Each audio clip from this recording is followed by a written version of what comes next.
block of clay, put it in front of you, and draw the city of Jerusalem on it. Then lay siege to it.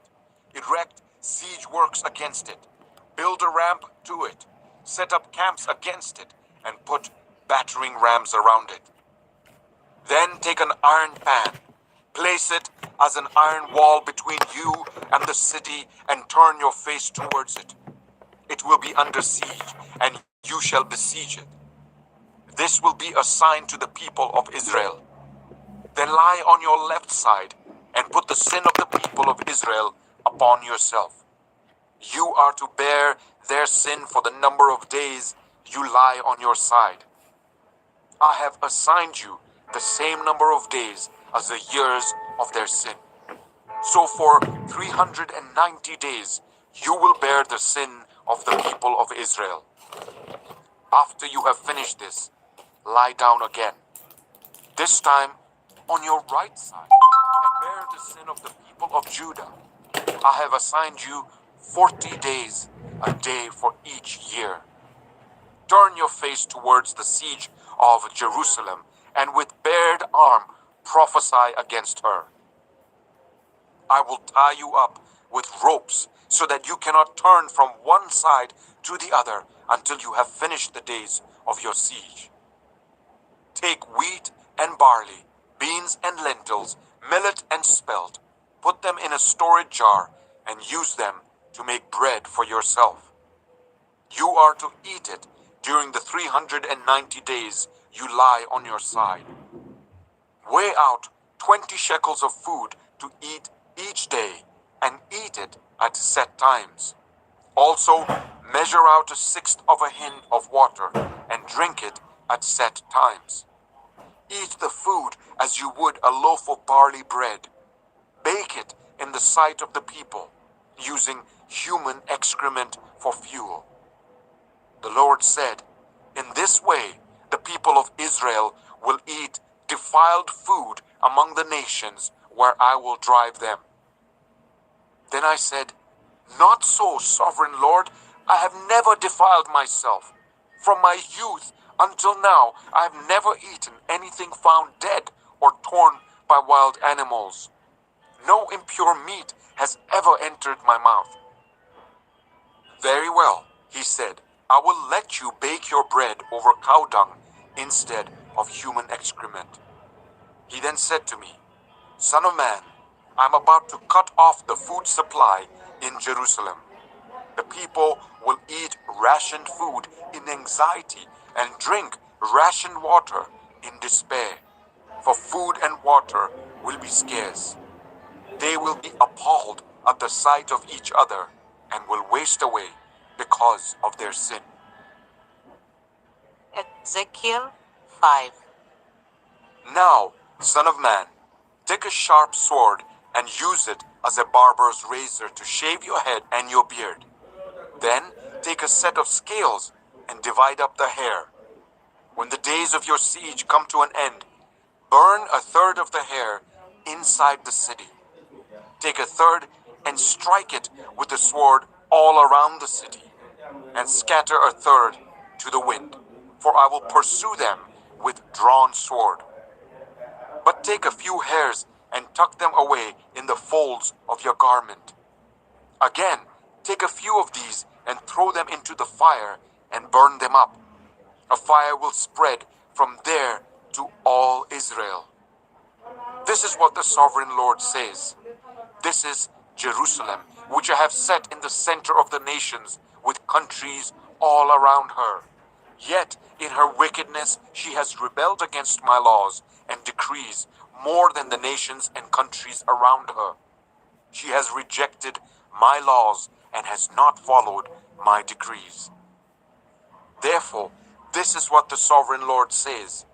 You have been more unruly than the nations around you, and have not followed my decrees or kept my laws. You have not even conformed to the standards of the nations around you. Therefore, this is what the sovereign Lord says. I myself am against you, Jerusalem, and I will inflict punishment on you in the sight of the nations. Because of all your detestable idols, I will do to you what I have never done before and will never do again. Therefore, in your midst, parents will eat their children, and children will eat their parents. I will inflict punishment on you and will scatter all your survivors to the winds. Therefore, as surely as I live, declares the sovereign Lord, because you have defiled my sanctuary with all your vile images and detestable practices, I myself will shave you. I will not look on you with pity or spare you. A third of your people will die of the plague or perish by famine inside you. A third will fall by the sword outside your walls, and a third I will scatter to the winds and pursue with drawn sword. Then my anger will cease, and my wrath against them will subside, and I will be avenged. And when I have spent my wrath on them, they will know that I, the Lord, have spoken in my zeal. I will make you a ruin and a reproach among the nations around you in the sight of all who pass by. You will be a reproach and a taunt, a warning and an object of horror to the nations around you when I inflict punishment on you in anger and in wrath and with stinging rebuke. I, the Lord, have spoken.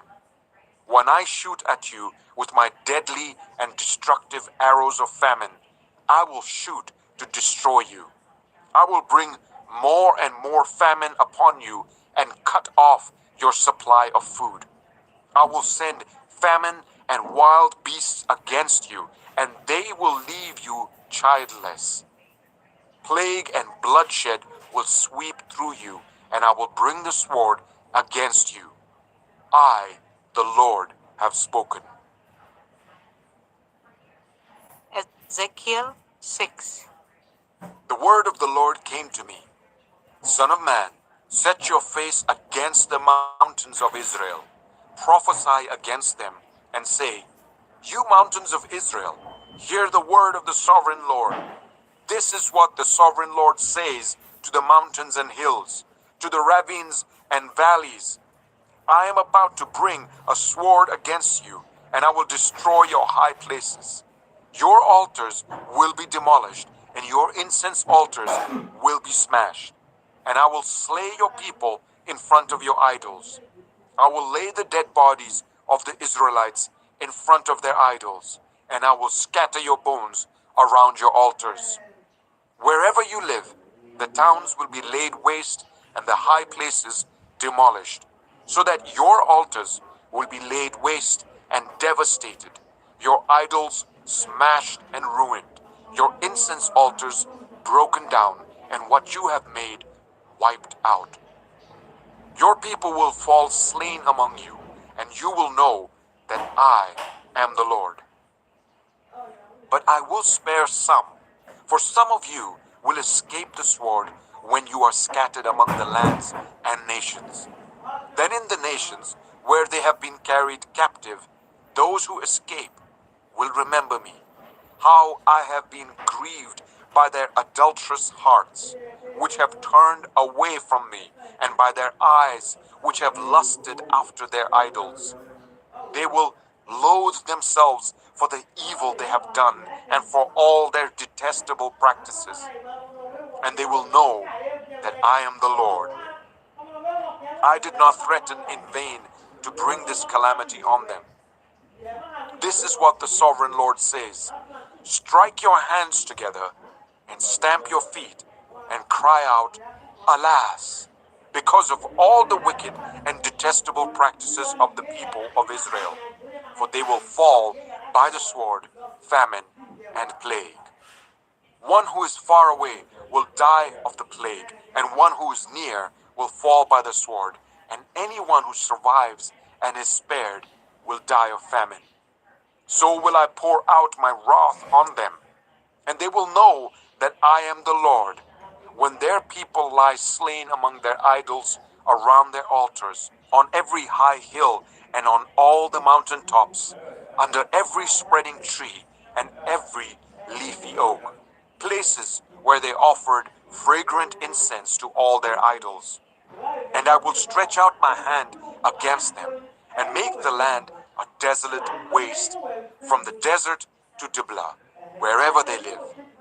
Then they will know that I am the Lord. Ezekiel 7. The word of the Lord came to me. Son of man, this is what the sovereign Lord says to the land of Israel.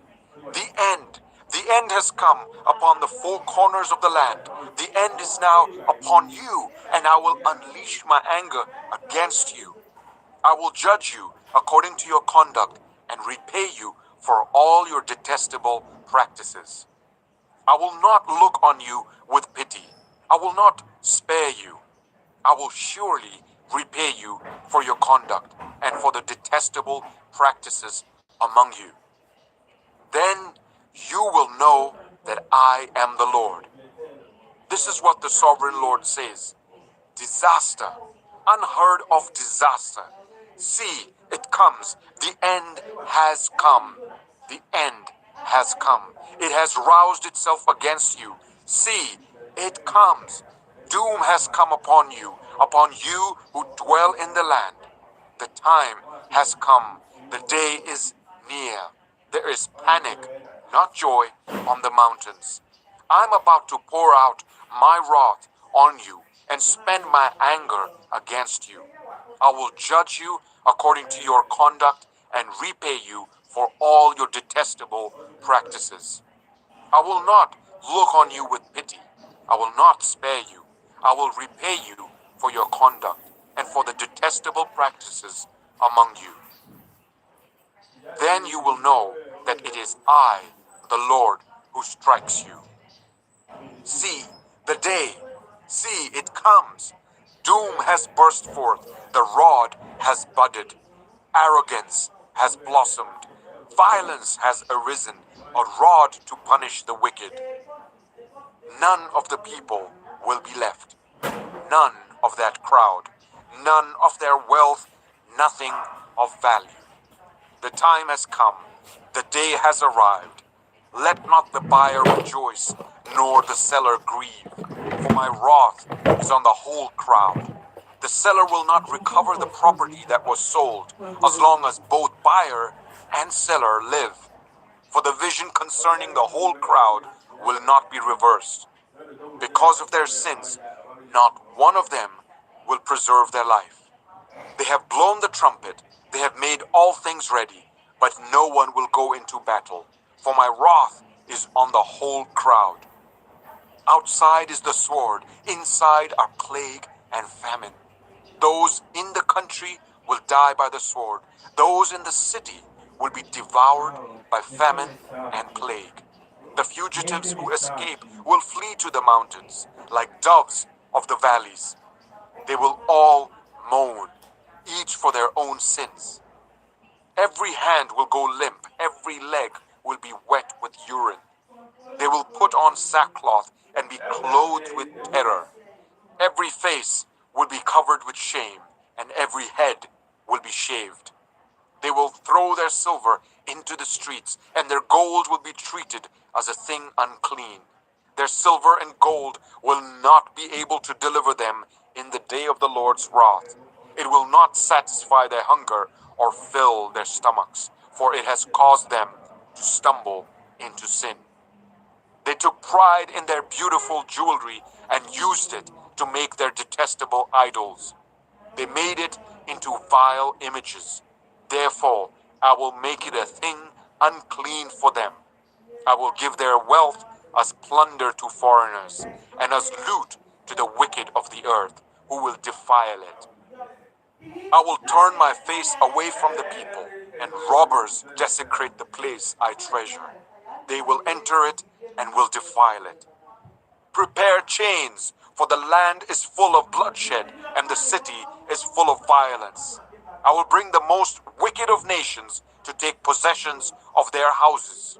I will put an end to the pride of the mighty, and their sanctuaries will be desecrated. When terror comes, they will seek peace in vain.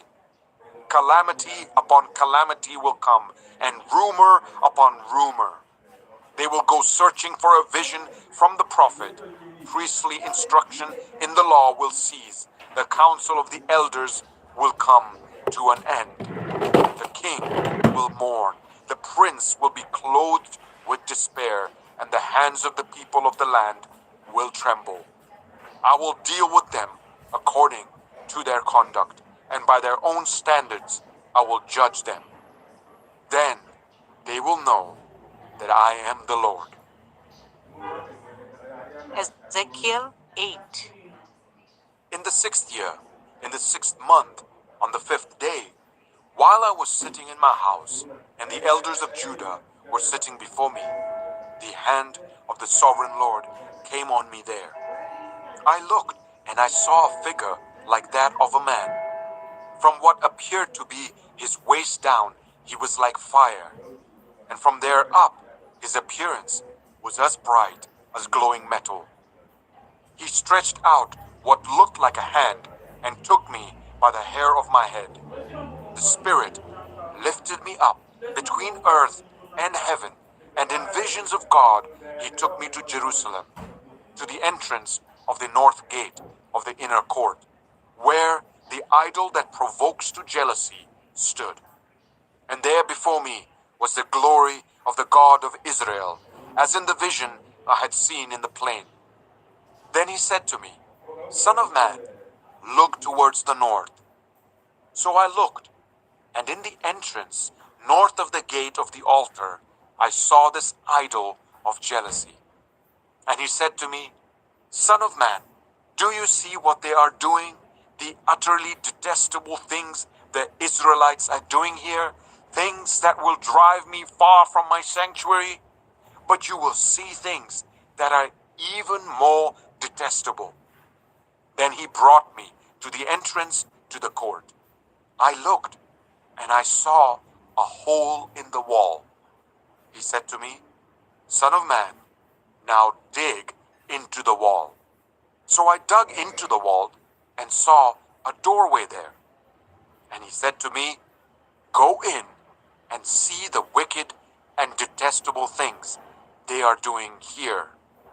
So I went in and looked, and I saw portrayed all over the walls all kinds of crawling things and unclean animals and all the idols of Israel. In front of them stood 70 elders of Israel, and Jazaniah, son of Shaphan, was standing among them. Each had a censer in his hand, and a fragrant cloud of incense was rising. He said to me, Son of man, have you seen what the elders of Israel are doing in the darkness, each at the shrine of his own idol? They say, The Lord does not see us. The Lord has forsaken the land. Again, he said, You will see them doing things that are even more detestable. Then he brought me to the entrance of the north gate of the house of the Lord, and I saw women sitting there, mourning the god Tammuz. He said to me, Do you see this, son of man? You will see things that are even more detestable than this.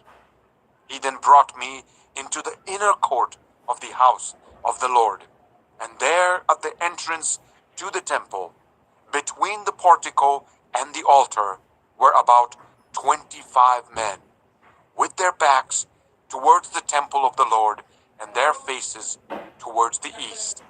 They were bowing down to the sun in the east. He said to me, Have you seen this, son of man? Is it a trivial matter for the people of Judah to do the detestable things they are doing here? Must they also fill the land with violence and continually arouse my anger? Look at them, putting the branch to their nose. Therefore, I will deal with them in anger. I will not look on them with pity or spare them. Although they shout in my ears, I will not listen to them. Ezekiel 9. Then I heard him call out in a loud voice, "Bring near those who are appointed to execute judgment on the city, each with a weapon in his hand." And I saw 6 men coming from the direction of the upper gate, which faces north, each with a deadly weapon in his hand. With them was a man clothed in linen, who had a writing kit at his side. They came in and stood beside the bronze altar. Now the glory of the God of Israel went up from above the cherubim, where it had been, and moved to the threshold of the temple. Then the Lord called to the man clothed in linen, who had the writing kit at his side, and said to him, "Go throughout the city of Jerusalem, and put a mark on the foreheads of those who grieve and lament over all the detestable things that are done in it." As I listened, he said to the others, "Follow him through the city and kill, without showing pity or compassion. Slaughter the old men, the young men and women, the mothers and children, but do not touch anyone who has the mark. Begin at my sanctuary." So they began with the old men who were in front of the temple. Then he said to them, "Defile the temple and fill the courts with the slain. Go." So they went out and began killing throughout the city. While they were killing, and I was left alone, I fell face down, crying out, "Alas, sovereign Lord, are you going to destroy the entire remnant of Israel in this outpouring of your wrath on Jerusalem?" He answered me, "The sin of the people of Israel and Judah is exceedingly great. The land is full of bloodshed, and the city is full of injustice. They say, 'The Lord has forsaken the land. The Lord does not see.' So I will not look on them with pity or spare them, but I will bring down on their own heads what they have done." Then the man in linen, with the writing kit at his side, brought back word, saying, "I have done as you commanded." Ezekiel 10. I looked, and I saw the likeness of a throne of lapis lazuli above the vault that was over the heads of the cherubim. The Lord said to the man clothed in linen, "Go in among the wheels beneath the cherubim. Fill your hands with burning coals from among the cherubim and scatter them over the city." And as I watched, he went in. Now the cherubim were standing on the south side of the temple when the man went in, and a cloud filled the inner court. Then the glory of the Lord rose from above the cherubim and moved to the threshold of the temple. The cloud filled the temple, and the court was full of the radiance of the glory of the Lord. The sound of the wings of the cherubim could be heard as far away as the outer court, like the voice of God Almighty when he speaks. When the Lord commanded the man in linen, "Take fire from among the wheels, from among the cherubim," the man went in and stood beside a wheel. Then one of the cherubim reached out his hand to the fire that was among them. He took up some of it and put it into the hands of the man in linen, who took it and went out. Under the wings of the cherubim could be seen what looked like human hands. I looked, and I saw beside the cherubim 4 wheels, one beside each of the cherubim. The wheels sparkled like topaz. As for their appearance, the 4 of them looked alike. Each was like a wheel intersecting a wheel. As they moved, they would go in any one of the 4 directions the cherubim faced. The wheels did not turn about as the cherubim went. The cherubim went in whatever direction the head faced, without turning as they went. Their entire bodies, including their backs, their hands and their wings, were completely full of eyes, as were their 4 wheels. I heard the wheels being called the whirling wheels. Each of the cherubim had 4 faces. One face was that of a cherub, the second, the face of a human being, the third, the face of a lion, and the fourth, the face of an eagle. Then the cherubim rose upward. These were the living creatures I had seen by the river Kibar. When the cherubim moved, the wheels beside them moved, and when the cherubim spread their wings to rise from the ground, the wheels did not leave their side. When the cherubim stood still, they also stood still. And when the cherubim rose, they rose with them, because the spirit of the living creatures was in them. Then the glory of the Lord departed from over the threshold of the temple and stopped above the cherubim. While I watched, the cherubim spread their wings and rose from the ground, and as they went, the wheels went with them. They stopped at the entrance of the east gate of the Lord's house, and the glory of the God of Israel was above them. These were the living creatures I had seen beneath the God of Israel by the river Kibar, and I realized that they were cherubim. Each had 4 faces and 4 wings, and under their wings was what looked like human hands. Their faces had the same appearance as those I had seen by the river Kibar. Each one went straight ahead. Ezekiel 11. Then the Spirit lifted me up and brought me to the gate of the house of the Lord that faces east. There at the entrance of the gate were 25 men, and I saw among them Jazaniah, son of Azur, and Pelatiah, son of Benaiah, leaders of the people. The Lord said to me, Son of man, these are the men who are plotting evil and giving wicked advice in this city. They say, haven't our houses been recently rebuilt? This city is a pot, and we are the meat in it. Therefore, prophesy against them. Prophesy, Son of man. Then the Spirit of the Lord came on me, and he told me to say, This is what the Lord says. That is what you are saying, you leaders in Israel. But I know what is going through your mind. You have killed many people in this city and filled its streets with the dead. Therefore, this is what the sovereign Lord says. The bodies you have thrown there are the meat, and this city is the pot. But I will drive you out of it. You fear the sword, and the sword is what I will bring against you, declares the sovereign Lord. I will drive you out of the city and deliver you into the hands of foreigners and inflict punishment on you. You will fall by the sword, and I will execute judgment on you at the borders of Israel. Then you will know that I am the Lord. This city will not be a pot for you, nor will you be the meat in it.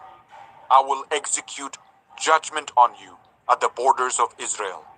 And you will know that I am the Lord, for you have not followed my decrees or kept my laws, but have conformed to the standards of the nations around you. Now as I was prophesying, Pelatiah, son of Benaiah, died. Then I fell face down and cried out in a loud voice, Alas, sovereign Lord, will you completely destroy the remnant of Israel? The word of the Lord came to me, Son of man, the people of Jerusalem have said of your fellow exiles and all the other Israelites, they are far away from the Lord. This land was given to us as our possession. Therefore say, This is what the sovereign Lord says. Although I sent them far away among the nations and scattered them among the countries, yet for a little while I have been a sanctuary for them in the countries where they have gone. Therefore say, This is what the sovereign Lord says. I will gather you from the nations and bring you back from the countries where you have been scattered, and I will give you back the land of Israel again. They will return to it and remove all its vile images and detestable idols. I will give them an undivided heart and put a new spirit in them. I will remove from them their heart of stone and give them a heart of flesh. Then they will follow my decrees and be careful to keep my laws. They will be my people, and I will be their God. But as for those whose hearts are devoted to their vile images and detestable idols, I will bring down on their own heads what they have done, declares the sovereign Lord. Then the cherubim, with the wheels beside them, spread their wings, and the glory of the God of Israel was above them. The glory of the Lord went up from within the city and stopped above the mountain east of it. The Spirit lifted me up and brought me to the exiles in Babylonia, in the vision given by the Spirit of God. Then the vision I had seen went up from me, and I told the exiles everything the Lord had shown me. Ezekiel 12. The word of the Lord came to me, Son of man, you are living among a rebellious people. They have eyes to see, but do not see, and ears to hear, but do not hear, for they are a rebellious people. Therefore, Son of man, pack your belongings for exile, and in the daytime, as they watch, set out and go from where you are to another place. Perhaps they will understand, though they are a rebellious people. During the daytime, while they watch, bring out your belongings packed for exile. Then in the evening, while they are watching, go out like those who go into exile. While they watch, dig through the wall and take your belongings out through it. Put them on your shoulder as they are watching and carry them out at dusk. Cover your face so that you cannot see the land, for I have made you a sign to the Israelites. So I did as I was commanded. During the day, I brought out my things packed for exile. Then in the evening, I dug through the wall with my hands. I took my belongings out at dusk, carrying them on my shoulders while they watched. In the morning, the word of the Lord came to me.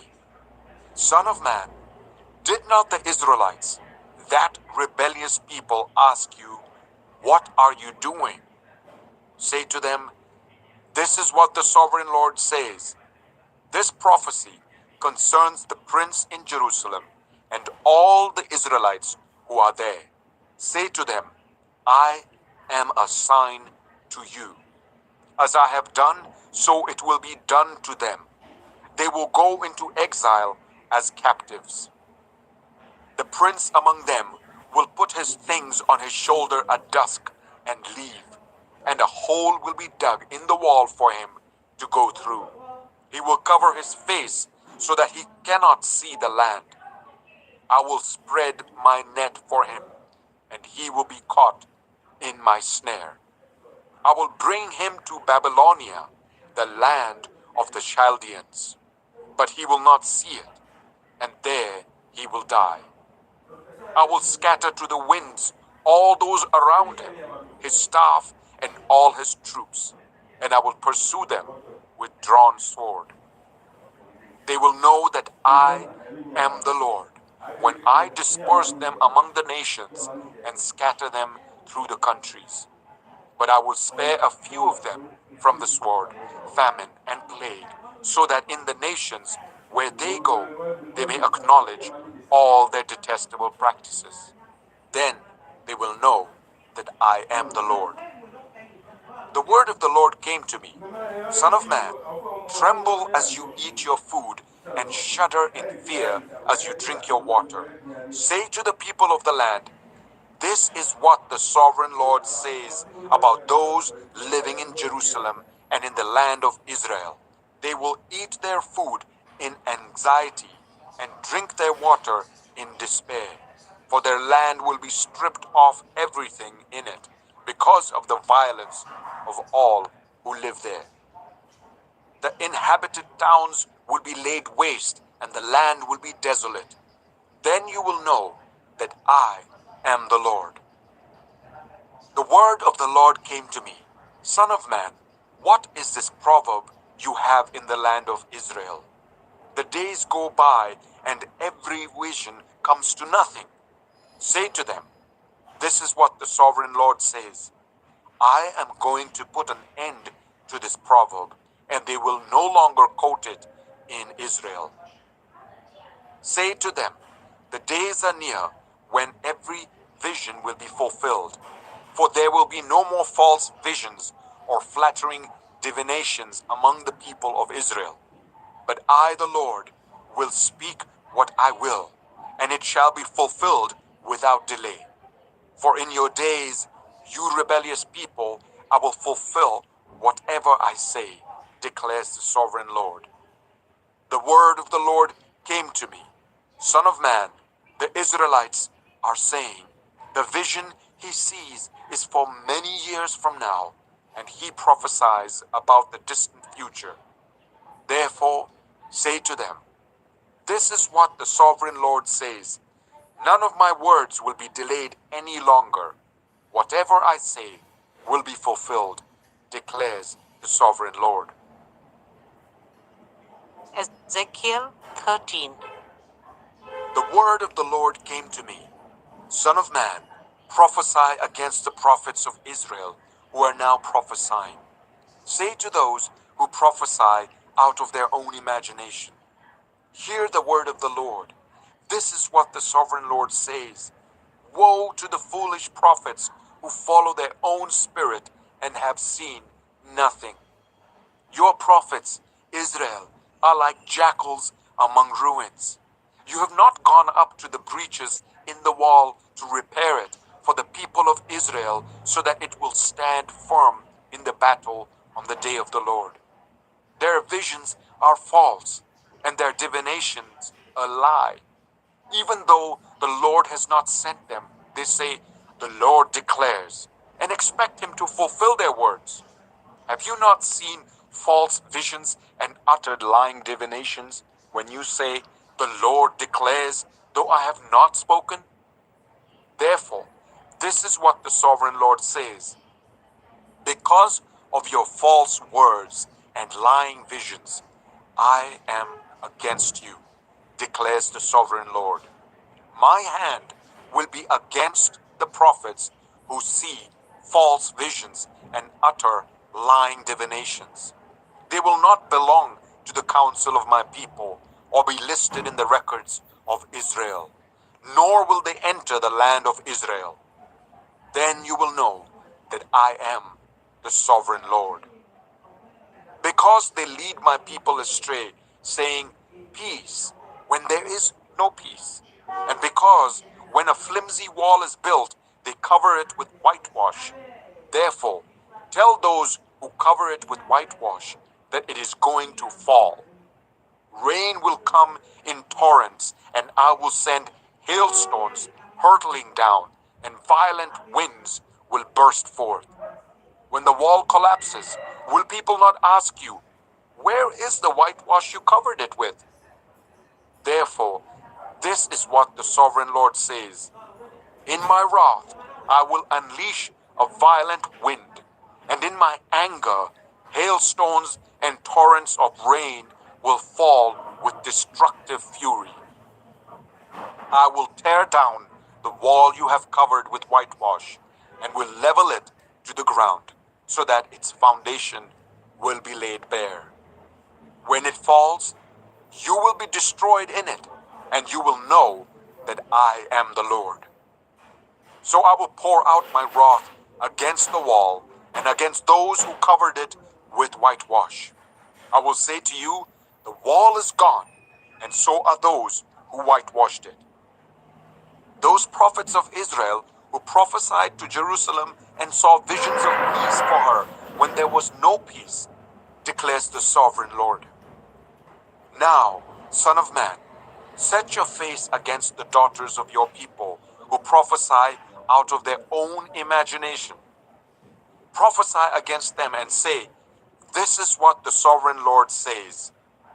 Woe to the women who sew magic charms on all their wrists and make veils of various lengths for their heads in order to ensnare people. Will you ensnare the lives of my people, but preserve your own? You have profaned me among my people for a few handfuls of barley and scraps of bread. By lying to my people who listen to lies, you have killed those who should not have died, and have spared those who should not live. Therefore, this is what the sovereign Lord says. I am against your magic charms with which you ensnare people like birds, and I will tear them from your arms. I will set free the people that you ensnare like birds. I will tear off your veils and save my people from your hands, and they will no longer fall prey to your power. Then you will know that I am the Lord. Because you disheartened the righteous with your lies, when I had brought them no grief, and because you encouraged the wicked not to turn from their evil ways and so save their lives, therefore you will no longer see false visions or practice divination. I will save my people from your hands, and then you will know that I am the Lord. Ezekiel 14. Some of the elders of Israel came to me and sat down in front of me. And the word of the Lord came to me. Son of man, these men have set up idols in their hearts and put wicked stumbling blocks before their faces. Should I let them inquire of me at all? Therefore, speak to them and tell them, this is what the sovereign Lord says. When any of the Israelites set up idols in their hearts and put a wicked stumbling block before their faces and then go to a prophet, I, the Lord, will answer them myself in keeping with their great idolatry. I will do this to recapture the hearts of the people of Israel who have all deserted me for their idols. Therefore, say to the people of Israel, this is what the sovereign Lord says. Repent, turn from your idols, and renounce all your detestable practices. When any of the Israelites or any foreigner residing in Israel separate themselves from me and set up idols in their hearts and put a wicked stumbling block before their faces, and then go to a prophet to inquire of me, I, the Lord, will answer them myself. I will set my face against them and make them an example and a byword. I will remove them from my people. Then you will know that I am the Lord. And if the prophet is enticed to utter a prophecy, I, the Lord, have enticed that prophet, and I will stretch out my hand against him and destroy him from among my people Israel. They will bear their guilt. The prophet will be as guilty as the one who consults him. Then the people of Israel will no longer stray from me, nor will they defile themselves anymore with all their sins. They will be my people, and I will be their God, declares the sovereign Lord.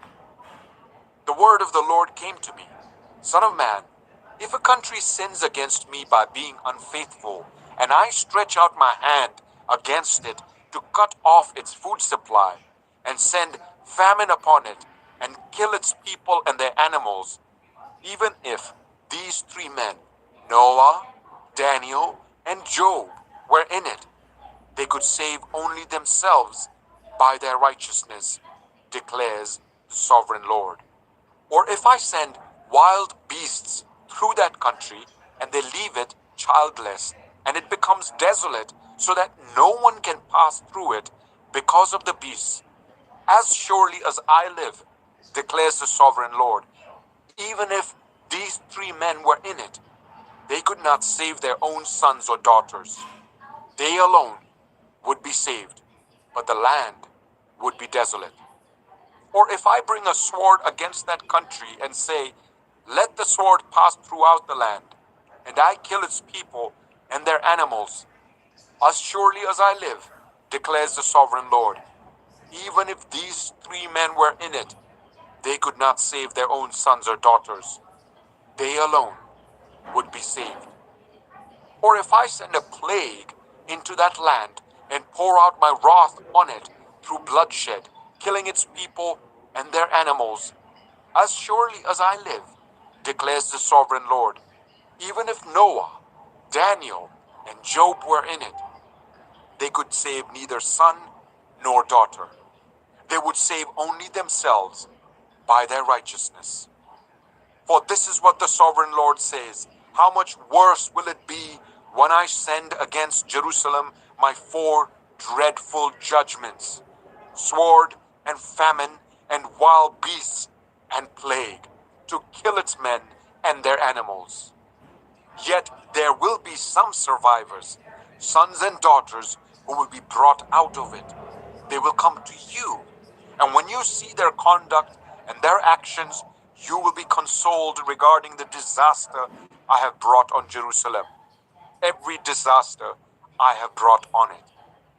You will be consoled when you see their conduct and their actions, for you will know that I have done nothing in it without cause, declares the sovereign Lord. Ezekiel 15. The word of the Lord came to me, Son of man, how is the wood of a vine different from that of a branch from any of the trees in the forest? Is wood ever taken from it to make anything useful? Do they make pegs from it to hang things on? And after it is thrown on the fire as fuel, and the fire burns both ends and chars the middle, is it then useful for anything? If it was not useful for anything when it was whole, how much less can it be made into something useful when the fire has burned it and it is charred? Therefore, this is what the sovereign Lord says. As I have given the wood of the vine among the trees of the forest as fuel for the fire, so will I treat the people living in Jerusalem. I will set my face against them. Although they have come out of the fire will yet consume them. And when I set my face against them, you will know that I am the Lord. I will make the land desolate because they have been unfaithful, declares the sovereign Lord. Ezekiel 16. The word of the Lord came to me, Son of man, confront Jerusalem with her detestable practices, and say, this is what the sovereign Lord says to Jerusalem. Your ancestry and birth were in the land of the Canaanites. Your father was an Amorite and your mother a Hittite. On the day you were born, your cord was not cut, nor were you washed with water to make you clean, nor were you rubbed with salt or wrapped in cloths. No one looked on you with pity or had compassion enough to do any of these things for you. Rather, you were thrown out into the open field, for on the day you were born, you were despised. Then I passed by and saw you kicking about in your blood, and as you lay there in your blood, I said to you, live. I made you grow like a plant of the field. You grew and developed and entered puberty. Your breasts had formed and your hair had grown. Yet you were stark naked. Later I passed by, and when I looked at you and saw that you were old enough for love, I spread the corner of my garment over you and covered your naked body. I gave you my solemn oath and entered into a covenant with you, declares the sovereign Lord, and you became mine. I bathed you with water and washed the blood from you and put ointments on you. I clothed you with an embroidered dress and put sandals of fine leather on you. I dressed you in fine linen and covered you with costly garments. I adorned you with jewelry. I put bracelets on your arms and a necklace round your neck. And I put a ring on your nose, earrings on your ears, and a beautiful crown on your head. So you were adorned with gold and silver. Your clothes were of fine linen and costly fabric and embroidered cloth. Your food was honey, olive oil, and the finest flour. You became very beautiful and rose to be a queen, and your fame spread among the nations on account of your beauty, because the splendor I had given you made your beauty perfect, declares the sovereign Lord. But you trusted in your beauty and used your fame to become a prostitute. You lavished your favors on anyone who passed by, and your beauty became his. You took some of your garments to make gaudy high places where you carried on your prostitution. You went to him, and he possessed your beauty. You also took the fine jewelry I gave you, the jewelry made of my gold and silver, and you made for yourself male idols and engaged in prostitution with them. And you took your embroidered clothes to put on them, and you offered my oil and incense before them. Also the food I provided for you, the flour, olive oil, and honey I gave you to eat, you offered as fragrant incense before them. That is what happened, declares the sovereign Lord. And you took your sons and daughters whom you bore to me and sacrificed them as food to the idols. Was your prostitution not enough? You slaughtered my children and sacrificed them to the idols. In all your detestable practices and your prostitution, you did not remember the days of your youth, when you were naked and bare, kicking about in your blood. Woe, woe to you, declares the sovereign Lord. In addition to all your other wickedness, you built a mound for yourself and made a lofty shrine in every public square. At every street corner, you built your lofty shrines and degraded your beauty, spreading your legs with increasing promiscuity to anyone who passed by. You engaged in prostitution with the Egyptians, your neighbors with large genitals, and aroused my anger with your increasing promiscuity. So I stretched out my hand against you and reduced your territory. I gave you over to the greed of your enemies, the daughters of the Philistines, who were shocked by your lewd conduct. You engaged in prostitution with the Assyrians too, because you were insatiable, and even after that, you still were not satisfied. Then you increased your promiscuity to include Babylonia, a land of merchants. But even with this, you were not satisfied. I am filled with fury against you, declares the sovereign Lord, when you do all these things acting like a brazen prostitute.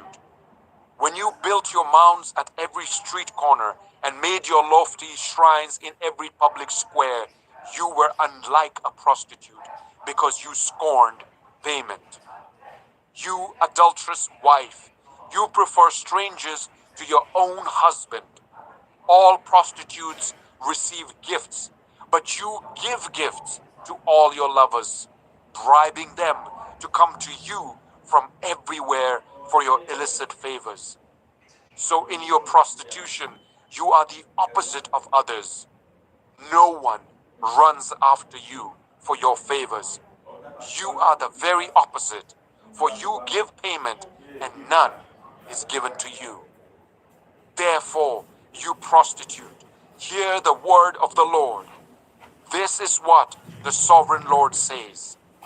Because you poured out your lust and exposed your naked body in your promiscuity with your lovers, and because of all your detestable idols, and because you gave them your children's blood, therefore I'm going to gather all your lovers with whom you found pleasure, those you loved as well as those you hated. I will gather them against you from all around and will strip you in front of them, and they will see you stark naked. I will sentence you to the punishment of women who commit adultery and who shed blood. I will bring on you the blood vengeance of my wrath and jealous anger. Then I will deliver you into the hands of your lovers, and they will tear down your mounds and destroy your lofty shrines. They will strip you of your clothes and take your fine jewelry and leave you stark naked. They will bring a mob against you who will stone you and hack you to pieces with their swords. They will burn down your houses and inflict punishment on you in the sight of many women. I will put a stop to your prostitution, and you will no longer pay your lovers. Then my wrath against you will subside, and my jealous anger will turn away from you. I will be calm and no longer angry. Because you did not remember the days of your youth, but enraged me with all these things, I will surely bring down on your head what you have done, declares the sovereign Lord. Did you not add lewdness to all your other detestable practices? Everyone who quotes Proverbs will quote this proverb about you. Like mother, like daughter.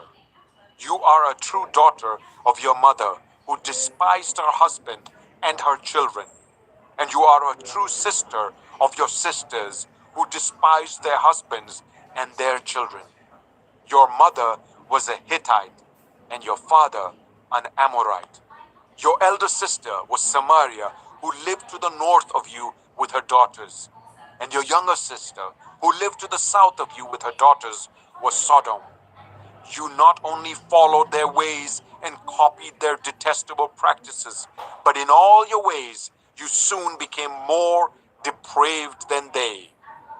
As surely as I live, declares the sovereign Lord, your sister Sodom and her daughters never did what you and your daughters have done. Now this was the sin of your sister Sodom.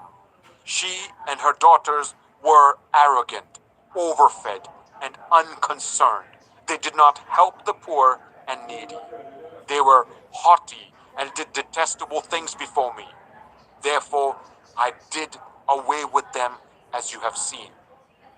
Samaria did not commit half the sins you did. You have done more detestable things than they, and have made your sisters seem righteous by all these things you have done. Bear your disgrace, for you have furnished some justification for your sisters. Because your sins were more vile than theirs, they appear more righteous than you. So then, be ashamed and bear your disgrace, for you have made your sisters appear righteous. However, I will restore the fortunes of Sodom and her daughters, and of Samaria and her daughters, and your fortunes along with them, so that you may bear your disgrace and be ashamed of all you have done in giving them comfort. And your sisters, Sodom and her daughters, and Samaria with her daughters, will return to what they were before, and you and your daughters will return to what you were before. You would not even mention your sister Sodom in the day of your pride, before your wickedness was uncovered. Even so, you are now scorned by the daughters of Edom and all her neighbors and the daughters of the Philistines, all those around you who despise you. You will bear the consequences of your lewdness and your detestable practices, declares the Lord. This is what the sovereign Lord says. I will deal with you as you deserve, because you have despised my oath by breaking the covenant. Yet I will remember the covenant I made with you in the days of your youth, and I will establish an everlasting covenant with you. Then you will remember your ways and be ashamed when you receive your sisters, both those who are older than you and those who are younger. I will give them to you as daughters, but not on the basis of my covenant with you. So I will establish my covenant with you, and you will know that I am the Lord. Then, when I make atonement for you for all you have done, you will remember and be ashamed and never again open your mouth because of your humiliation, declares the sovereign Lord. Ezekiel 17. The word of the Lord came to me. Son of man, set forth an allegory and tell it to the Israelites as a parable. Say to them, this is what the sovereign Lord says. A great eagle with powerful wings, long feathers, and full plumage of varied colors came to Lebanon. Taking hold of the top of a cedar, he broke off its topmost shoot and carried it away to a land of merchants, where he planted it in a city of traders. He took one of the seedlings of the land and put it in fertile soil. He planted it like a willow by abundant water, and it sprouted and became a low spreading vine. Its branches turned towards him, but its roots remained under it. So it became a vine and produced branches and put out leafy boughs. But there was another great eagle with powerful wings and full plumage. The vine now sent out its roots towards him from the plot where it was planted, and stretched out its branches to him for water. It had been planted in good soil by abundant water, so that it would produce branches, bear fruit, and become a splendid vine. Say to them, this is what the sovereign Lord says. Will it thrive?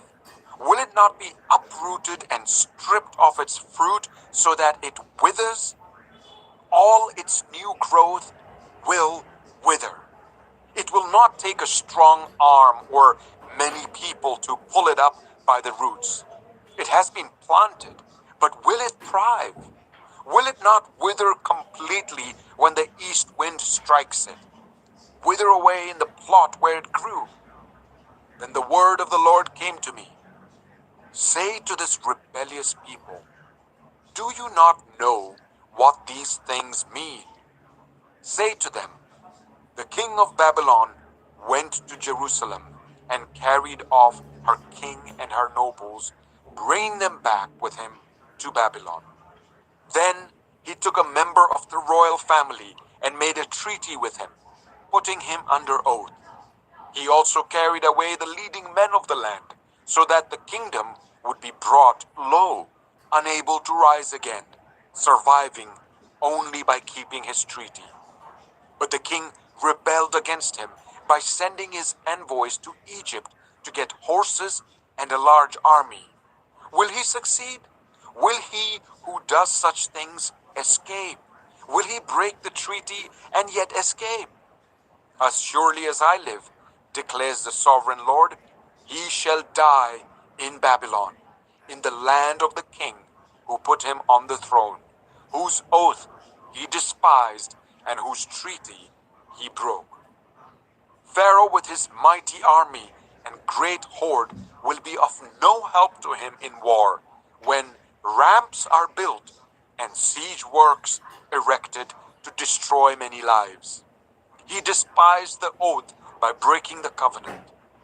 Because he had given his hand in pledge, and yet did all these things, he shall not escape.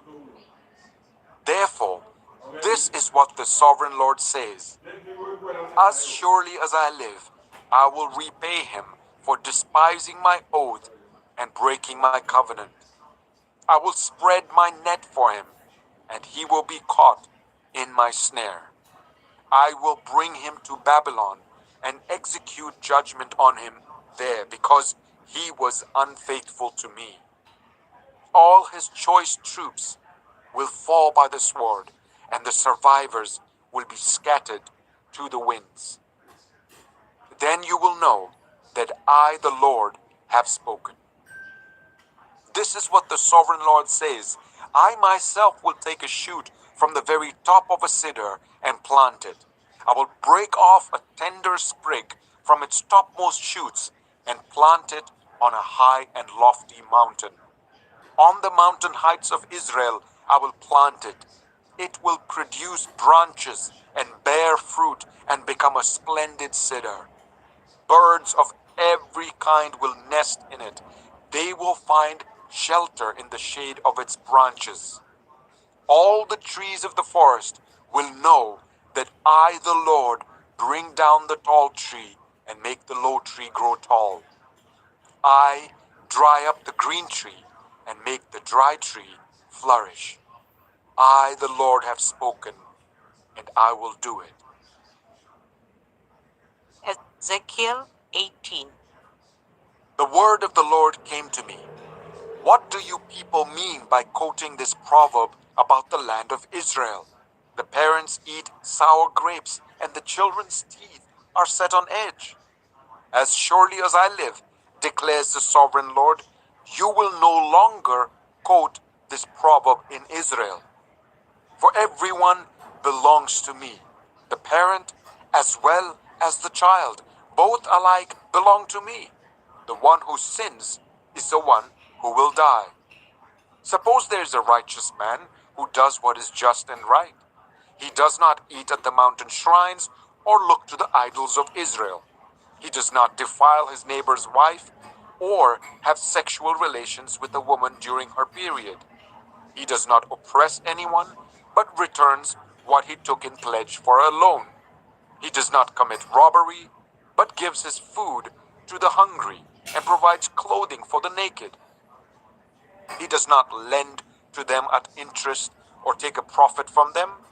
He withholds his hand from doing wrong and judges fairly between two parties. He follows my decrees and faithfully keeps my laws. That man is righteous.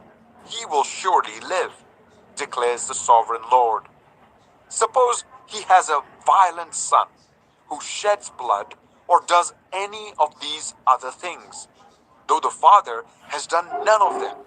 He eats at the mountain shrines, he defiles his neighbor's wife, he oppresses the poor and needy, he commits robbery, he does not return what he took in pledge, he looks to the idols, he does detestable things, he lends at interest and takes a profit. Will such a man live? He will not, because he has done all these detestable things.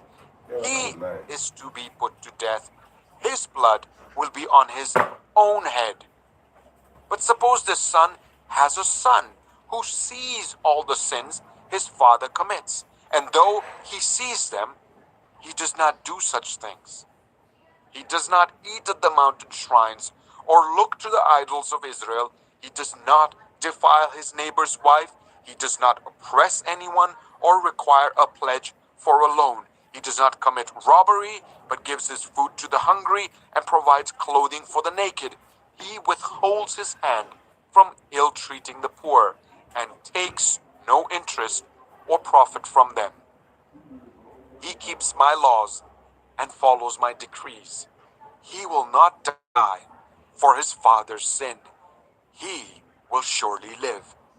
But his father will die for his own sin, because he practiced extortion, robbed his brother, and did what was wrong among his people. Yet you ask, why does the son not share the guilt of his father? Since the son has done what is just and right, and has been careful to keep all my decrees, he will surely live. The one who sins is the one who will die. The child will not share the guilt of the parent, nor will the parent share the guilt of the child. The righteousness of the righteous will be credited to them, and the wickedness of the wicked will be charged against them. But if a wicked person turns away from all the sins they have committed, and keeps all my decrees, and does what is just and right, that person will surely live. They will not die. None of the offenses they have committed will be remembered against them. Because of the righteous things they have done, they will live. Do I take any pleasure in the death of the wicked? Declares the sovereign Lord. Rather, am I not pleased when they turn from their ways and live? But if a righteous person turns from their righteousness and commits sin and does the same detestable things the wicked person does, will they live? None of the righteous things that person has done will be remembered. Because of the unfaithfulness they are guilty of, and because of the sins they have committed, they will die. Yet you say, the way of the Lord is not just. Hear, you Israelites, is my way unjust? Is it not your ways that are unjust? If a righteous person turns from their righteousness and commits sin, they will die for it. Because of the sin they have committed, they will die. But if a wicked person turns away from the wickedness they have committed and does what is just and right, they will save their life, because they consider all the offenses they have committed and turn away from them. That person will surely live. They will not die. Yet the Israelites say, the way of the Lord is not just. Are my ways unjust, people of Israel? Is it not your ways that are unjust? Therefore, you Israelites, I will judge each of you according to your own ways, declares the sovereign Lord. Repent, turn away from all your offenses, then sin will not be your downfall. Rid yourselves of all the offenses you have committed, and get a new heart and a new spirit. Why will you die, people of Israel? For I take no pleasure in the death of anyone, declares the sovereign Lord. Repent and live. Ezekiel 19. Take up a lament concerning the princess of Israel, and say, what a lioness was your mother among the lions. She lay down among them and reared her cubs. She brought up one of her cubs, and he became a strong lion. He learned to tear the prey, and he became a man-eater. The nations heard about him, and he was trapped in their pit. They led him with hooks to the land of Egypt. When she saw her hope unfulfilled, her expectation gone, she took another of her cubs and made him a strong lion. He prowled among the lions, for he was now a strong lion. He learned to tear the prey, and he became a man-eater. He broke down their strongholds and devastated their towns. The land and all who were in it were terrified by his roaring. Then the nations came against him, those from regions round about. They spread their net for him, and he was trapped in their pit. With hooks they pulled him into a cage and brought him to the king of Babylon. They put him in prison, so his roar was heard no longer on the mountains of Israel. Your mother was like a vine in your vineyard, planted by the water. It was fruitful and full of branches because of abundant water. Its branches were strong, fit for a ruler's scepter. It towered high above the thick foliage, conspicuous for its height and for its many branches. But it was uprooted in fury and thrown to the ground. The east wind made it shrivel. It was stripped of its fruit. Its strong branches withered, and fire consumed them. Now it is planted in the desert, in a dry and thirsty land. Fire spread from one of its main branches and consumed its fruit. No strong branch is left on it fit for a ruler's scepter. This is a lament and is to be used as a lament. Ezekiel 20. In the 7th year, in the 5th month, on the 10th day, some of the elders of Israel came to inquire of the Lord, and they sat down in front of me. Then the word of the Lord came to me, Son of man, speak to the elders of Israel, and say to them, This is what the sovereign Lord says. Have you come to inquire of me? As surely as I live, I will not let you inquire of me, declares the sovereign Lord. Will you judge me? Will you judge them, Son of man? Then confront them with the detestable practices of their ancestors and say to them, This is what the sovereign Lord says. On the day I chose Israel, I swore with uplifted hand to the descendants of Jacob and revealed myself to them in Egypt. With uplifted hand, I said to them, I am the Lord your God. On that day, I swore to them that I would bring them out of Egypt into a land I had searched out for them, a land flowing with milk and honey, the most beautiful of all lands. And I said to them, Each of you, get rid of the vile images you have set your eyes on, and do not defile yourselves with the idols of Egypt. I am the Lord, your God. But they rebelled against me and would not listen to me. They did not get rid of the vile images they had set their eyes on, nor did they forsake the idols of Egypt. So I said I would pour out my wrath on them and spend my anger against them in Egypt. But for the sake of my name, I brought them out of Egypt. I did it to keep my name from being profaned in the eyes of the nations among whom they lived and in whose sight I had revealed myself to the Israelites. Therefore, I led them out of Egypt and brought them into the wilderness.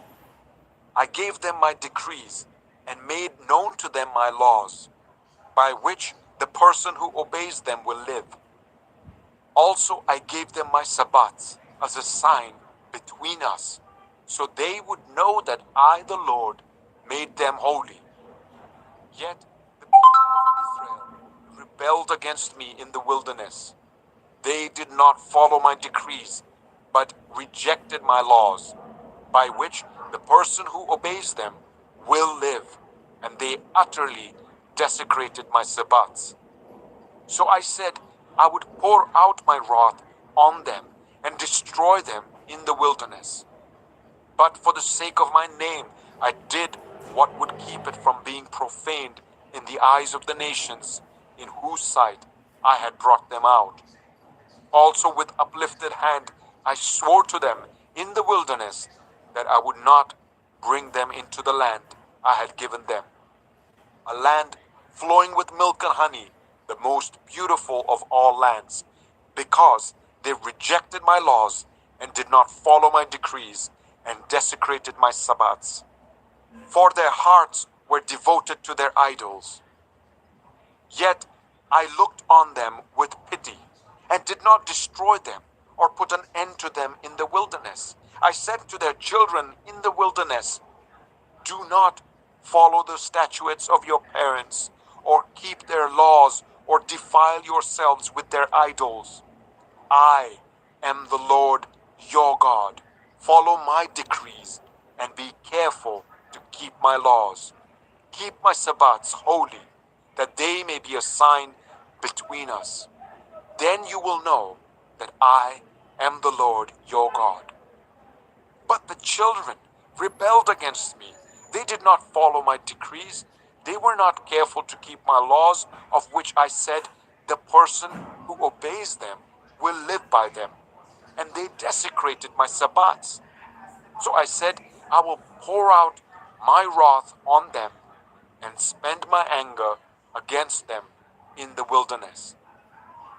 But I withheld my hand, and for the sake of my name, I did what would keep it from being profaned in the eyes of the nations in whose sight I had brought them out.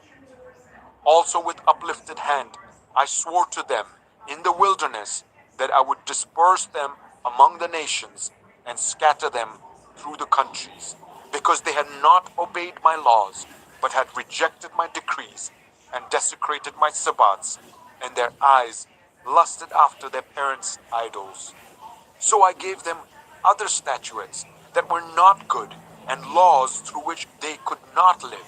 I defiled them through their gifts, the sacrifice of every firstborn, that I might fill them with horror, so that they would know that I am the Lord.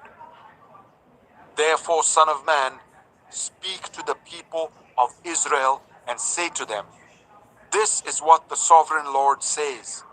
In this also your ancestors blasphemed me by being unfaithful to me.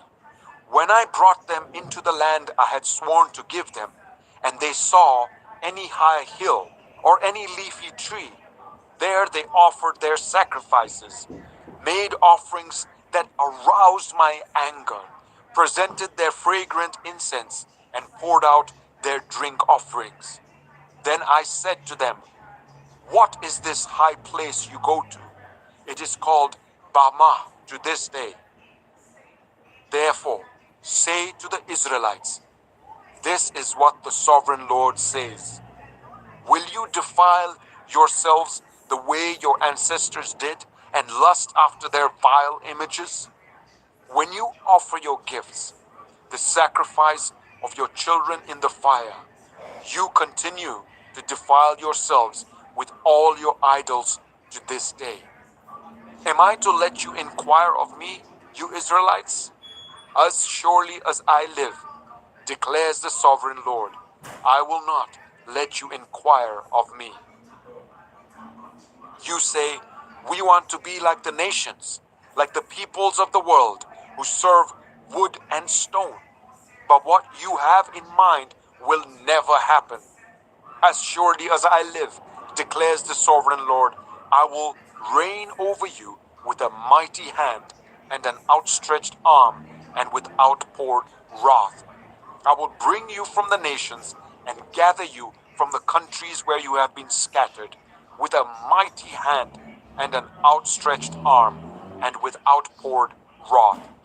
I will bring you into the wilderness of the nations, and there, face to face, I will execute judgment upon you. As I judged your ancestors in the wilderness of the land of Egypt, so I will judge you, declares the sovereign Lord. I will take note of you as you pass under my rod, and I will bring you into the bond of the covenant. I will purge you of those who revolt and rebel against me.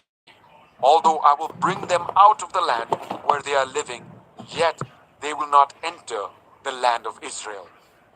Then you will know that I am the Lord. As for you, people of Israel, this is what the sovereign Lord says. Go and serve your idols, every one of you. But afterwards, you will surely listen to me and no longer profane my holy name with your gifts and idols. For on my holy mountain, the high mountain of Israel, declares the sovereign Lord, there in the land all the people of Israel will serve me, and there I will accept them. There I will require your offerings and your choice gifts, along with all your holy sacrifices. I will accept you as fragrant incense when I bring you out from the nations and gather you from the countries where you have been scattered, and I will be proved holy through you in the sight of the nations. Then you will know that I am the Lord, when I bring you into the land of Israel, the land I had sworn with uplifted hand to give to your ancestors. There you will remember your conduct and all the actions by which you have defiled yourselves, and you will loathe yourselves for all the evil you have done. You will know that I am the Lord when I deal with you for my name's sake, and not according to your evil ways and your corrupt practices, you people of Israel, declares the sovereign Lord. The word of the Lord came to me, Son of man, set your face towards the south. Preach against the south, and prophesy against the forest of the southland. Say to the southern forest, hear the word of the Lord. This is what the sovereign Lord says. I am about to set fire to you, and it will consume all your trees, both green and dry. The blazing flame will not be quenched, and every face from south to north will be scorched by it. Everyone will see that I, the Lord, have kindled it. It will not be quenched. Then I said, Sovereign Lord, they are saying of me, isn't he just telling parables? Ezekiel 21.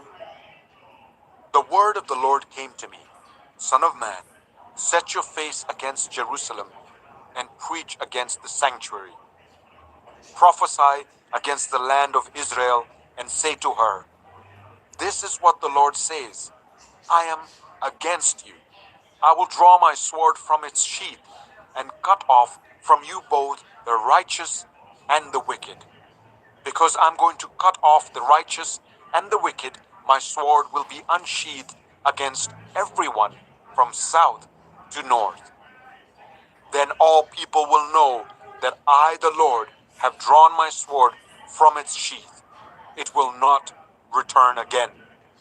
Therefore groan, Son of man, groan before them with broken heart and bitter grief. And when they ask you, why are you groaning? You shall say, because of the news that is coming. Every heart will melt with fear, and every hand go limp. Every spirit will become faint, and every leg will be wet with urine. It is coming. It will surely take place, declares the sovereign Lord. The word of the Lord came to me. Son of man, prophesy and say, this is what the Lord says. A sword, sharpened and polished, sharpened for the slaughter, polished to flash like lightning. Shall we rejoice in the scepter of my royal son? The sword despises every such stick. The sword is appointed to be polished, to be grasped with the hand. It is sharpened and polished, made ready for the hand of the slayer. Cry out and wail, Son of man, for it is against my people. It is against all the princes of Israel. They are thrown to the sword along with my people. Therefore, beat your breasts. Testing will surely come. And what if even the scepter, which the sword despises, does not continue? Declares the sovereign Lord. So then, Son of man, prophesy and strike your hands together. Let the sword strike twice, even 3 times. It is a sword for slaughter, a sword for great slaughter, closing in on them from every side, so that hearts may melt with fear and the fallen be many. I have stationed the sword for slaughter at all their gates. Look, it is forged to strike like lightning. It is grasped for slaughter. Slash to the right, you sword, then to the left, wherever your blade is turned. I too will strike my hands together, and my wrath will subside. I, the Lord, have spoken. The word of the Lord came to me. Son of man, mark out 2 roads for the sword of the king of Babylon to take, both starting from the same country. Make a signpost where the road branches off to the city. Mark out one road for the sword to come against Rabbah of the Ammonites, and another against Judah and fortified Jerusalem. For the king of Babylon will stop at the fork in the road, at the junction of the two roads, to seek an omen. He will cast lots with arrows. He will consult his idols. He will examine the liver. Into his right hand will come the lot for Jerusalem, where he is set up battering rams to give the command to slaughter, to sound the battle cry, to set battering rams against the gates, to build a ramp, and to erect siege works. It will seem like a false omen to those who have sworn allegiance to him, but he will remind them of their guilt and take them captive. Therefore, this is what the sovereign Lord says: because you people have brought to mind your guilt by your open rebellion, revealing your sins in all that you do, because you have done this, you will be taken captive. You profane and wicked prince of Israel, whose day has come, whose time of punishment has reached its climax. This is what the sovereign Lord says: take off the turban, remove the crown. It will not be as it was. The lowly will be exalted, and the exalted will be brought low. A ruin, a ruin. I will make it a ruin. The crown will not be restored until he to whom it rightfully belongs shall come. To him I will give it. And you, son of man, prophesy and say, this is what the sovereign Lord says about the Ammonites and their insults. A sword, drawn for the slaughter, polished to consume and to flash like lightning. Despite false visions concerning you and lying divinations about you, it will be laid on the necks of the wicked who are to be slain, whose day has come, whose time of punishment has reached its climax. Let the sword return to its sheath. In the place where you were created, in the land of your ancestry, I will judge you. I will pour out my wrath on you and breathe out my fiery anger against you. I will deliver you into the hands of brutal men, men skilled in destruction. You will be fuel for the fire. Your blood will be shed in your land.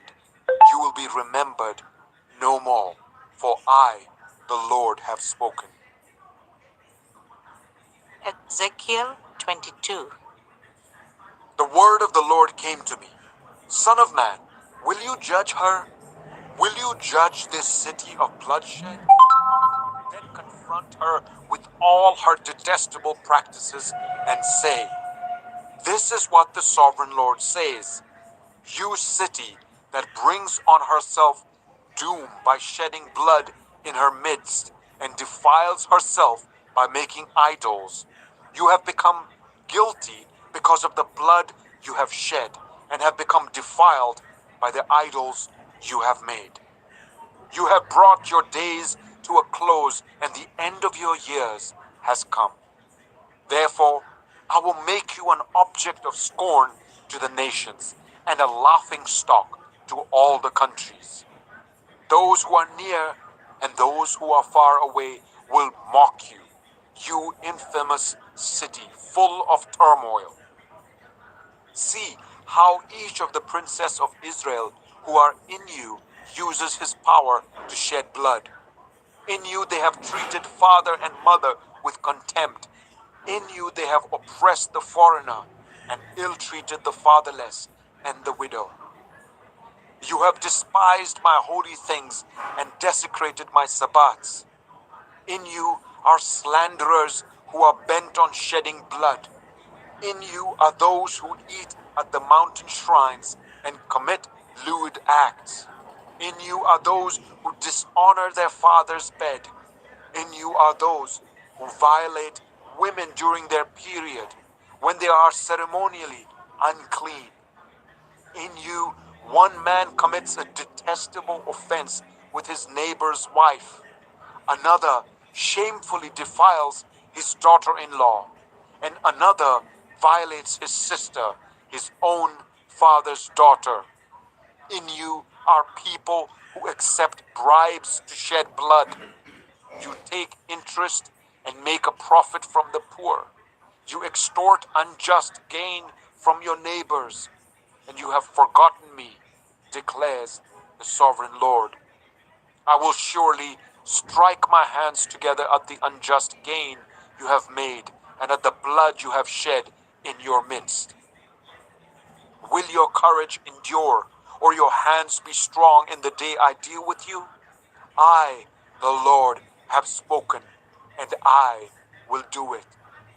I will disperse you among the nations and scatter you through the countries, and I will put an end to your uncleanness. When you have been defiled in the eyes of the nations, you will know that I am the Lord. Then the word of the Lord came to me, Son of man, the people of Israel have become dross to me. All of them are the copper, tin, iron, and lead left inside a furnace. They are but the dross of silver. Therefore, this is what the sovereign Lord says. Because you have all become dross, I will gather you into Jerusalem.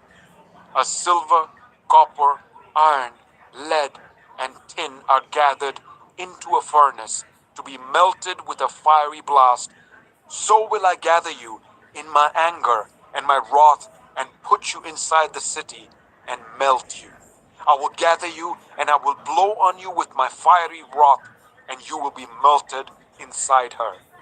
As silver is melted in a furnace, so you will be melted inside her, and you will know that I, the Lord, have poured out my wrath on you. Again the word of the Lord came to me. Son of man, say to the land, you are a land that has not been cleansed or rained on in the day of wrath. There is a conspiracy of her princess within her, like a roaring lion tearing its prey. They devour people, take treasures and precious things, and make many widows within her. Her priests do violence to my law and profane my holy things. They do not distinguish between the holy and the common. They teach that there is no difference between the unclean and the clean. And they shut their eyes to the keeping of my Sabbats, so that I am profaned among them. Her officials within her are like wolves tearing their prey. They shed blood and kill people to make unjust gain. Her prophets whitewash these deeds for them by false visions and lying divinations. They say, this is what the sovereign Lord says, when the Lord has not spoken. The people of the land practice extortion and commit robbery. They oppress the poor and needy and ill-treat the foreigner, denying them justice. I looked for someone among them who would build up the wall and stand before me in the gap on behalf of the land, so that I would not have to destroy it. But I found no one. So I will pour out my wrath on them and consume them with my fiery anger, bringing down on their own heads all they have done, declares the sovereign Lord. Ezekiel 23. The word of the Lord came to me. Son of man, there were two women, daughters of the same mother. They became prostitutes in Egypt, engaging in prostitution from their youth. In that land, their breasts were fondled and their virgin bosoms caressed. The elder one was named Oholah, and her sister was Oholibah. They were mine and gave birth to sons and daughters. Oholah is Samaria, and Oholibah is Jerusalem. Oholah engaged in prostitution while she was still mine, and she lusted after her lovers, the Assyrians. warriors clothed in blue, governors and commanders, all of them handsome young men and mounted horsemen. She gave herself as a prostitute to all the elite of the Assyrians and defiled herself with all the idols of everyone she lusted after. She did not give up the prostitution she began in Egypt, when during her youth men slept with her, caressed her virgin bosom, and poured out their lust on her. Therefore I delivered her into the hands of her lovers, the Assyrians, for whom she lusted. They stripped her naked, took away her sons and daughters, and killed her with the sword. She became a byword among women, and punishment was inflicted on her. Her sister Oholibah saw this, yet in her lust and prostitution she was more depraved than her sister. She too lusted after the Assyrians, governors and commanders, warriors in full dress, mounted horsemen, all handsome young men. I saw that she too defiled herself. Both of them went the same way. But she carried her prostitution still further. She saw men portrayed on a wall, figures of Chaldeans portrayed in red, with belts round their waists and flowing turbans on their heads. All of them looked like Babylonian chariot officers, natives of Chaldea. As soon as she saw them, she lusted after them and sent messengers to them in Chaldea. Then the Babylonians came to her, to the bed of love, and in their lust they defiled her. After she had been defiled by them, she turned away from them in disgust. When she carried on her prostitution openly and exposed her naked body, I turned away from her in disgust, just as I had turned away from her sister. Yet she became more and more promiscuous as she recalled the days of her youth, when she was a prostitute in Egypt. There she lusted after her lovers, whose genitals were like those of donkeys, and whose emission was like that of horses. So you longed for the lewdness of your youth, when in Egypt your bosom was caressed, and your young breasts fondled. Therefore, Oholibah, this is what the Sovereign Lord says: I will stir up your lovers against you, those you turned away from in disgust, and I will bring them against you from every side. The Babylonians and all the Chaldeans, the men of Pekod and Shoah and Koah, and all the Assyrians with them, handsome young men, all of them governors and commanders, chariot officers, and men of high rank, all mounted on horses. They will come against you with weapons, chariots and wagons, and with a throng of people. They will take up positions against you on every side, with large and small shields and with helmets. I will turn you over to them for punishment, and they will punish you according to their standards. I will direct my jealous anger against you, and they will deal with you in fury. They will cut off your noses and your ears, and those of you who are left will fall by the sword. They will take away your sons and daughters, and those of you who are left will be consumed by fire. They will also strip you of your clothes and take your fine jewelry. So I will put a stop to the lewdness and prostitution you began in Egypt. You will not look on these things with a longing or remember Egypt anymore. For this is what the Sovereign Lord says: I am about to deliver you into the hands of those you hate, to those you turned away from in disgust. They will deal with you in hatred and take away everything you have worked for. They will leave you stark naked, and the shame of your prostitution will be exposed.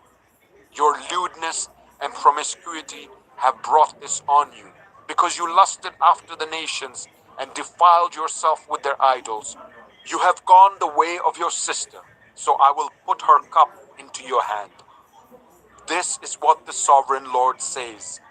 You will drink your sister's cup, a cup large and deep. It will bring scorn and derision, for it holds so much. You will be filled with drunkenness and sorrow, the cup of ruin and desolation, the cup of your sister Samaria. You will drink it and drain it dry, and chew on its pieces, and you will tear your breasts.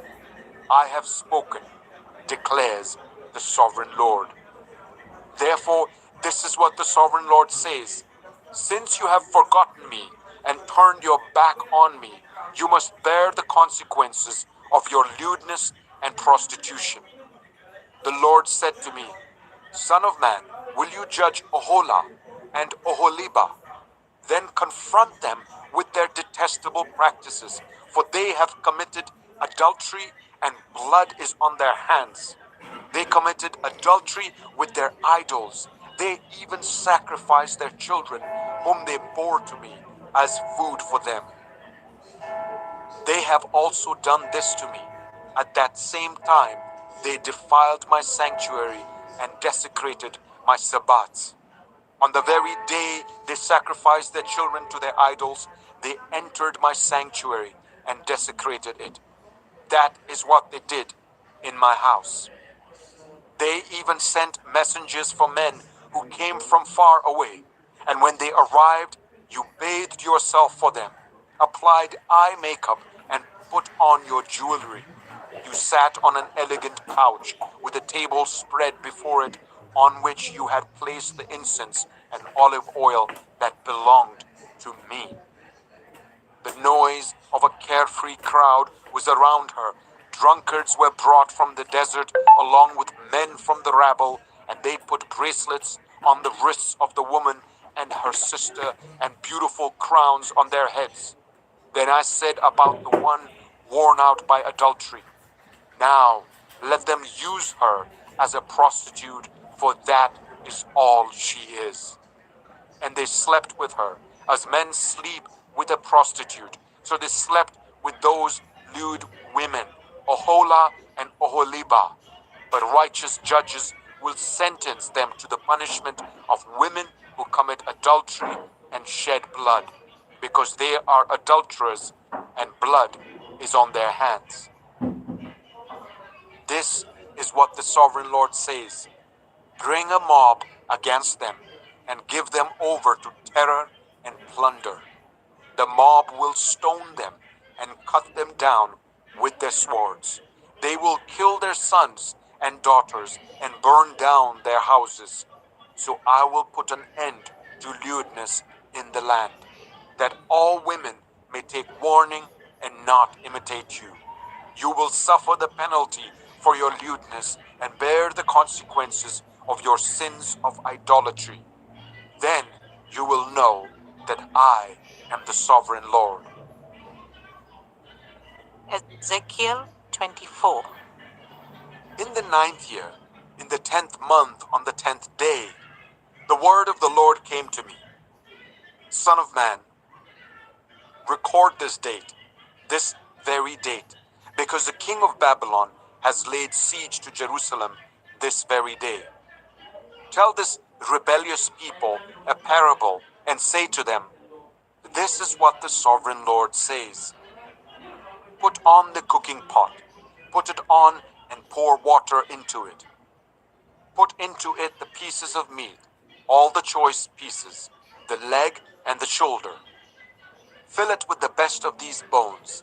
Take the pick off the flock. Pile wood beneath it for the bones. Bring it to the boil and cook the bones in it. For this is what the sovereign Lord says. Woe to the city of bloodshed, to the pot now encrusted, whose deposit will not go away. Take the meat out piece by piece, in whatever order it comes. For the blood she shed is in her midst. She poured it on the bare rock. She did not pour it on the ground, where the dust would cover it. To stir up wrath and take revenge, I put her blood on the bare rock, so that it would not be covered. Therefore, this is what the sovereign Lord says. Woe to the city of bloodshed! I, too, will pile the wood high. So heap on the wood and kindle the fire.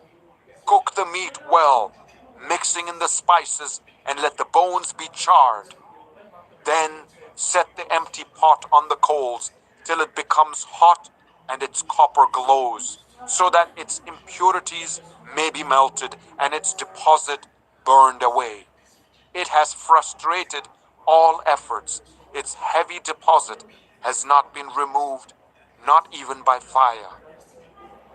Now your impurity is lewdness, because I tried to cleanse you, but you would not be cleansed from your impurity. You will not be clean again until my wrath against you has subsided. I, the Lord, have spoken. The time has come for me to act. I will not hold back. I will not have pity, nor will I relent. You will be judged according to your conduct and your actions, declares the sovereign Lord.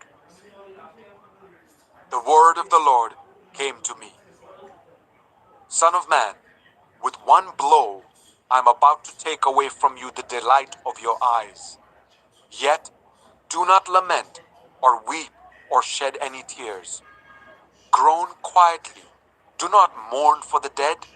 Keep your turban fastened and your sandals on your feet. Do not cover your mustache and beard or eat the customary food of mourners.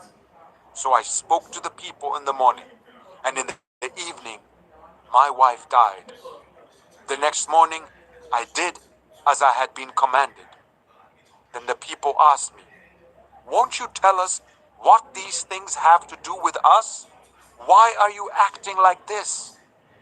So I said to them, the word of the Lord came to me.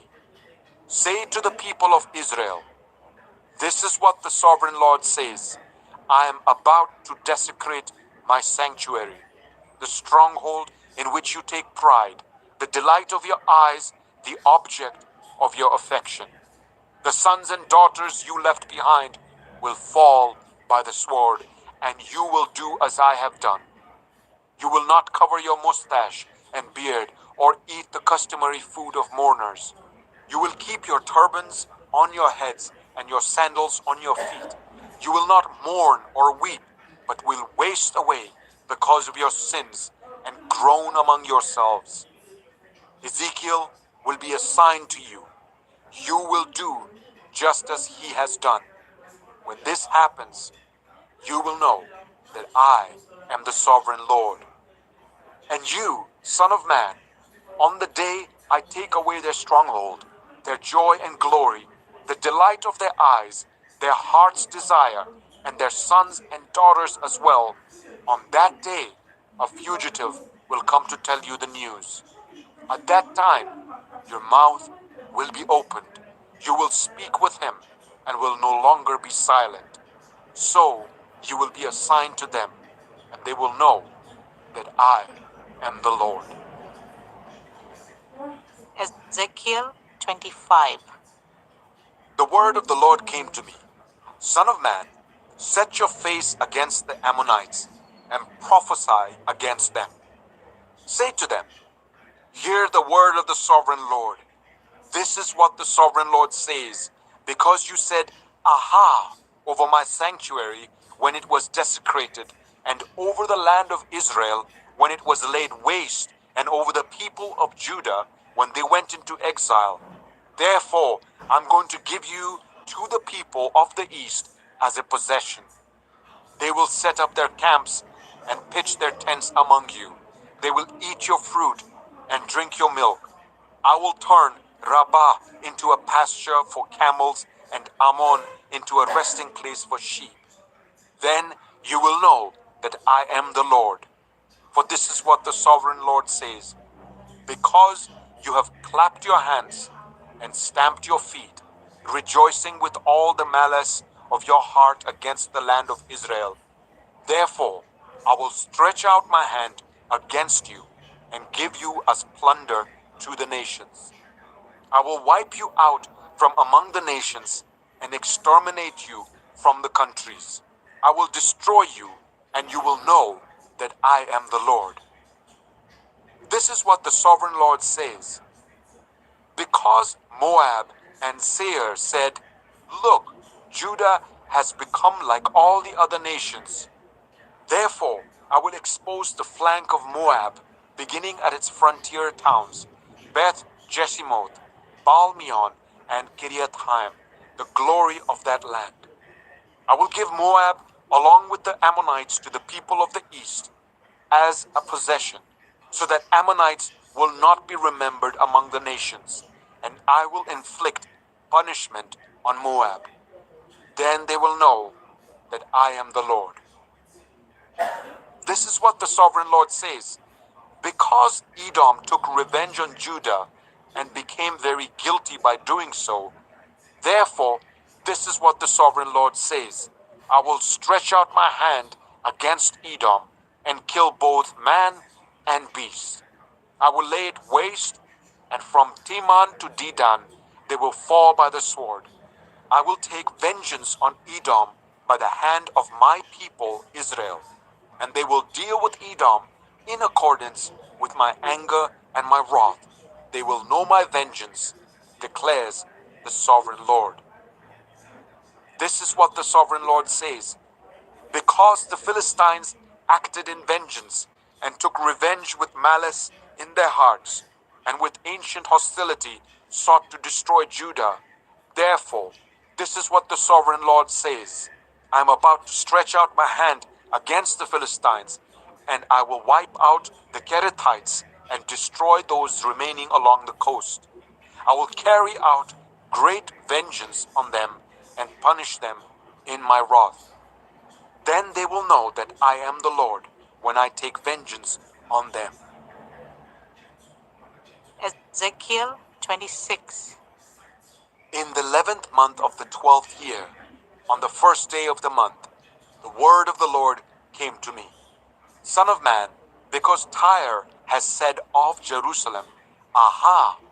The gate to the nations is broken, and its doors have swung open to me. Now that she lies in ruins, I will prosper." Therefore, this is what the sovereign Lord says.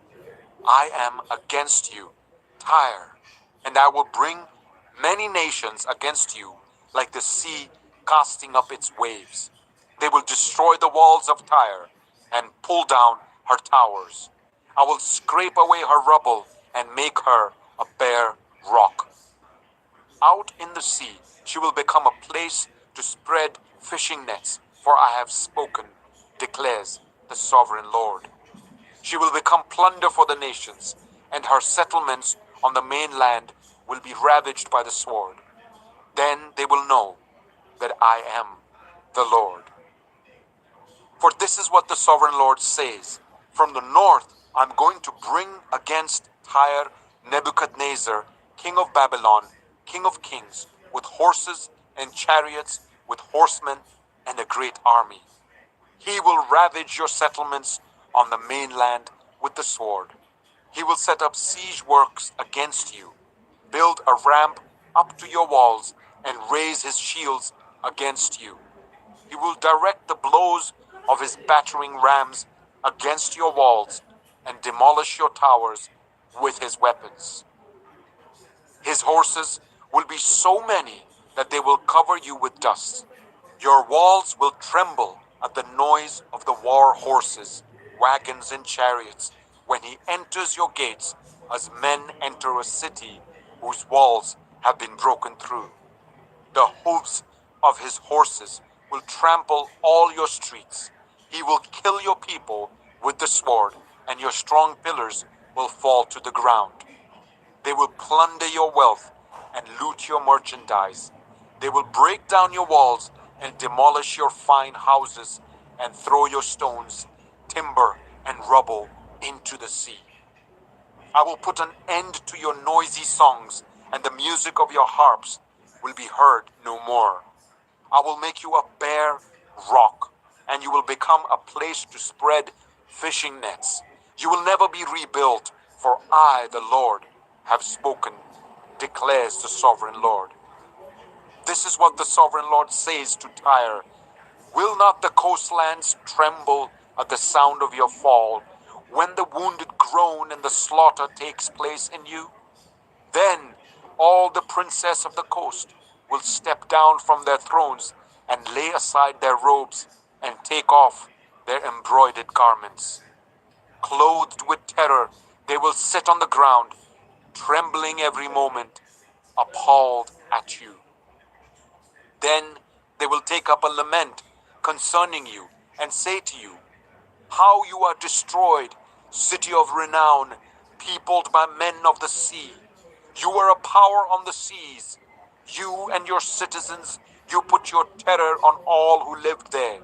Now the coastlands tremble on the day of your fall. The islands in the sea are terrified at your collapse. This is what the sovereign Lord says. When I make you a desolate city, like cities no longer inhabited, and when I bring the ocean depths over you, and its vast waters cover you, then I will bring you down with those who go down to the pit, to the people of long ago. I will make you dwell in the earth below, as in ancient ruins with those who go down to the pit. And you will not return or take your place in the land of the living. I will bring you to a horrible end, and you will be no more. You will be sought, but you will never again be found, declares the sovereign Lord. Ezekiel 27. The word of the Lord came to me. Son of man, take up a lament concerning Tyre.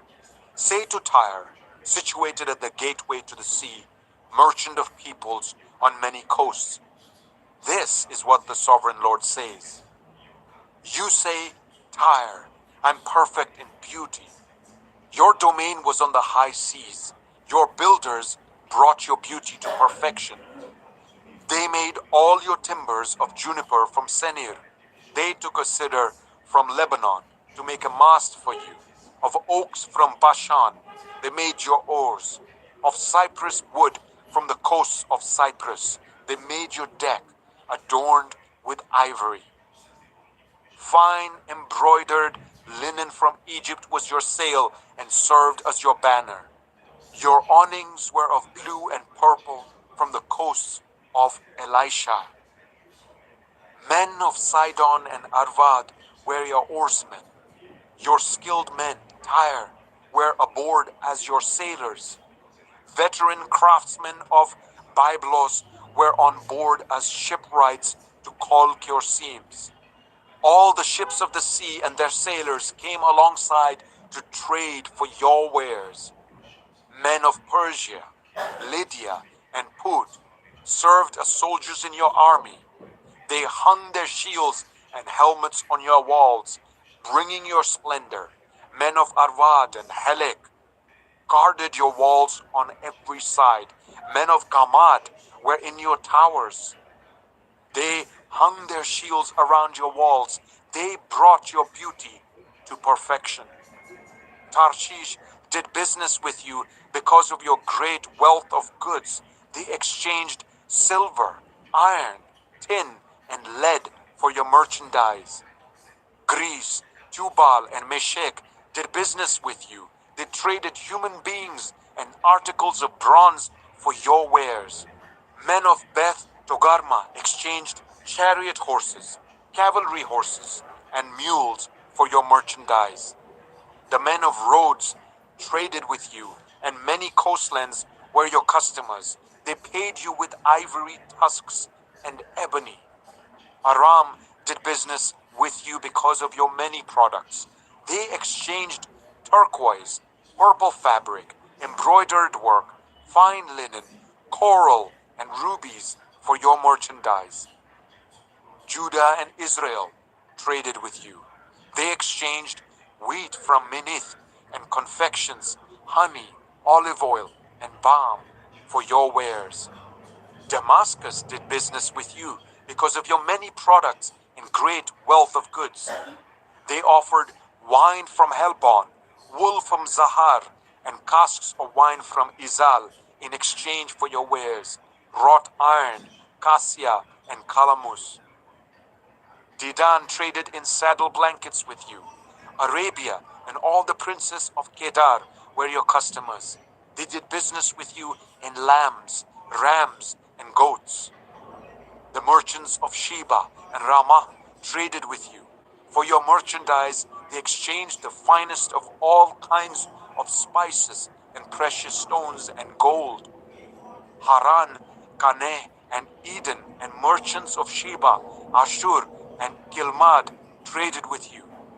In your marketplaces, they traded with you beautiful garments, blue fabric, embroidered work, and multicolored rugs with cords twisted and tightly knotted. The ships of Tarshish serve as carriers for your wares. You are filled with heavy cargo as you sail the sea. Your oarsmen take you out to the high seas, but the east wind will break you to pieces far out at sea. Your wealth, merchandise, and wares, your mariners, sailors, and shipwrights, your merchants, and all your soldiers, and everyone else on board will sink into the heart of the sea on the day of your shipwreck. The shorelands will quake when your sailors cry out. All who handle the oars will abandon their ships. The mariners and all the sailors will stand on the shore. They will raise their voice and cry bitterly over you. They will sprinkle dust on their heads and roll in ashes. They will shave their heads because of you and will put on sackcloth. They will weep over you with anguish of soul and with bitter mourning. As they wail and mourn over you, they will take up a lament concerning you. Who was ever silenced like Tyre, surrounded by the sea? When your merchandise went out on the seas, you satisfied many nations. With your great wealth and your wares, you enriched the kings of the earth. Now you are shattered by the sea in the depths of the waters. Your wares and all your company have gone down with you. All who live in the coastlands are appalled at you. Their kings shudder with horror, and their faces are distorted with fear. The merchants among the nations scoff at you. You have come to a horrible end and will be no more. Ezekiel 28. The word of the Lord came to me. Son of man, say to the ruler of Tyre, this is what the sovereign Lord says. In the pride of your heart, you say, I am a god. I sit on the throne of a god in the heart of the seas. But you are a mere mortal and not a god. Though you think you are as wise as a god. Are you wiser than Daniel? Is no secret hidden from you? By your wisdom and understanding, you have gained wealth for yourself and amassed gold and silver in your treasuries. By your great skill in trading, you have increased your wealth. And because of your wealth, your heart has grown proud. Therefore, this is what the sovereign Lord says. Because you think you are wise as a god, I'm going to bring foreigners against you, the most ruthless of nations. They will draw their swords against your beauty and wisdom and pierce your shining splendor. They will bring you down to the pit, and you will die a violent death in the heart of the seas. Will you then say, I am a god?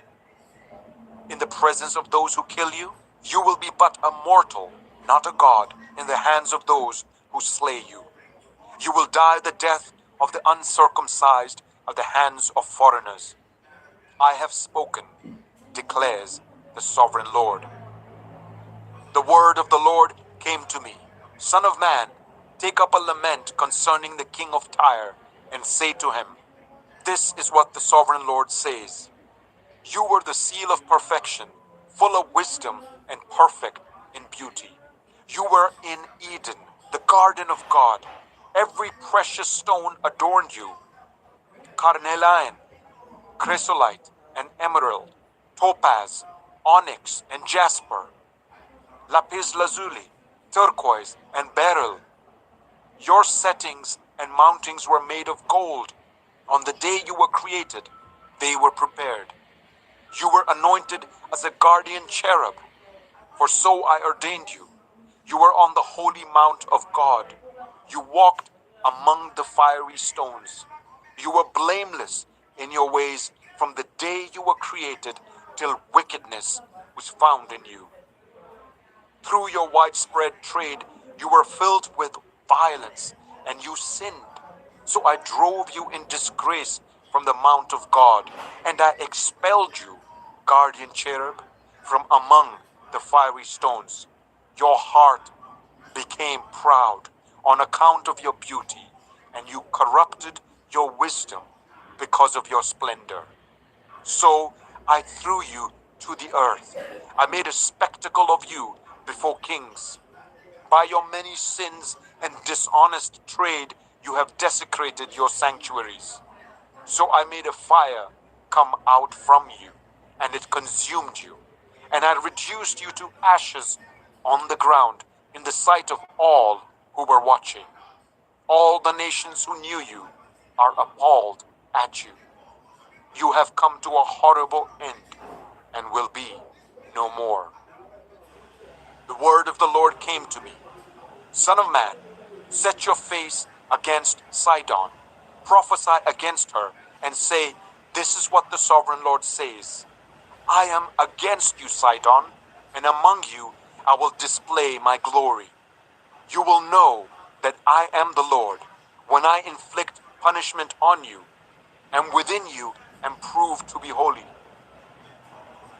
I will send a plague upon you and make blood flow in your streets. The slain will fall within you with the sword against you on every side. Then you will know that I am the Lord. No longer will the people of Israel have malicious neighbors who are painful briars and sharp thorns. Then they will know that I am the sovereign Lord. This is what the sovereign Lord says. When I gather the people of Israel from the nations where they have been scattered, I will be proved holy through them in the sight of the nations. Then they will live in their own land, which I gave to my servant Jacob. They will live there in safety and will build houses and plant vineyards. They will live in safety when I inflict punishment on all their neighbors who malign them. Then they will know that I am the Lord, their God. Ezekiel 29. In the 10th year, in the 10th month, on the 12th day, the word of the Lord came to me. Son of man, set your face against Pharaoh, king of Egypt, and prophesy against him and against all Egypt. Speak to him and say, this is what the sovereign Lord says. I am against you, Pharaoh, king of Egypt, you great monster lying among your streams. You say, the Nile belongs to me. I made it for myself. But I will put hooks in your jaws and make the fish of your streams stick to your scales. I will pull you out from among your streams and all the fish sticking to your scales. I will leave you in the desert, you and all the fish of your streams. You will fall on the open field and not be gathered or picked up. I will give you as food to the beasts of the earth and the birds of the sky. Then all who live in Egypt will know that I am the Lord. You have been a staff of reed for the people of Israel. When they grasped you with their hands, you splintered and you tore open their shoulders. When they leaned on you, you broke and their backs were wrenched. Therefore, this is what the sovereign Lord says. I will bring a sword against you and kill both man and peace. Egypt will become a desolate wasteland. Then they will know that I am the Lord. Because you said, the Nile is mine, I made it. Therefore I am against you and against your streams, and I will make the land of Egypt a ruin and a desolate waste from Migdol to Aswan, as far as the border of Cush. The foot of neither man nor beast will pass through it. No one will live there for 40 years. I will make the land of Egypt desolate among devastated lands, and her cities will lie desolate for 40 years among ruined cities. And I will disperse the Egyptians among the nations and scatter them through the countries. Yet, this is what the sovereign Lord says. At the end of 40 years, I will gather the Egyptians from the nations where they were scattered. I will bring them back from captivity and return them to Upper Egypt, the land of their ancestry. There they will be a lowly kingdom. It will be the lowliest of kingdoms and will never again exalt itself above the other nations. I will make it so weak that it will never again rule over the nations. Egypt will no longer be a source of confidence for the people of Israel, but will be a reminder of their sin in turning to her for help. Then they will know that I am the sovereign Lord. In the 27th year, in the first month, on the first day, the word of the Lord came to me. Son of man, Nebuchadnezzar, king of Babylon, drove his army in a hard campaign against Tyre. Every head was rubbed bare and every shoulder made raw. Yet he and his army got no reward from the campaign he led against Tyre. Therefore, this is what the sovereign Lord says. I'm going to give Egypt to Nebuchadnezzar, king of Babylon, and he will carry off its wealth. He will loot and plunder the land as pay for his army. I have given him Egypt as a reward for his efforts, because he and his army did it for me, declares the sovereign Lord. On that day, I will make a horn grow for the Israelites, and I will open your mouth among them. Then they will know that I am the Lord. Ezekiel 30. The word of the Lord came to me. Son of man, prophesy and say, this is what the sovereign Lord says. Wail and say, alas for that day, for the day is near, the day of the Lord is near, a day of clouds, a time of doom for the nations. A sword will come against Egypt, and anguish will come upon Cush.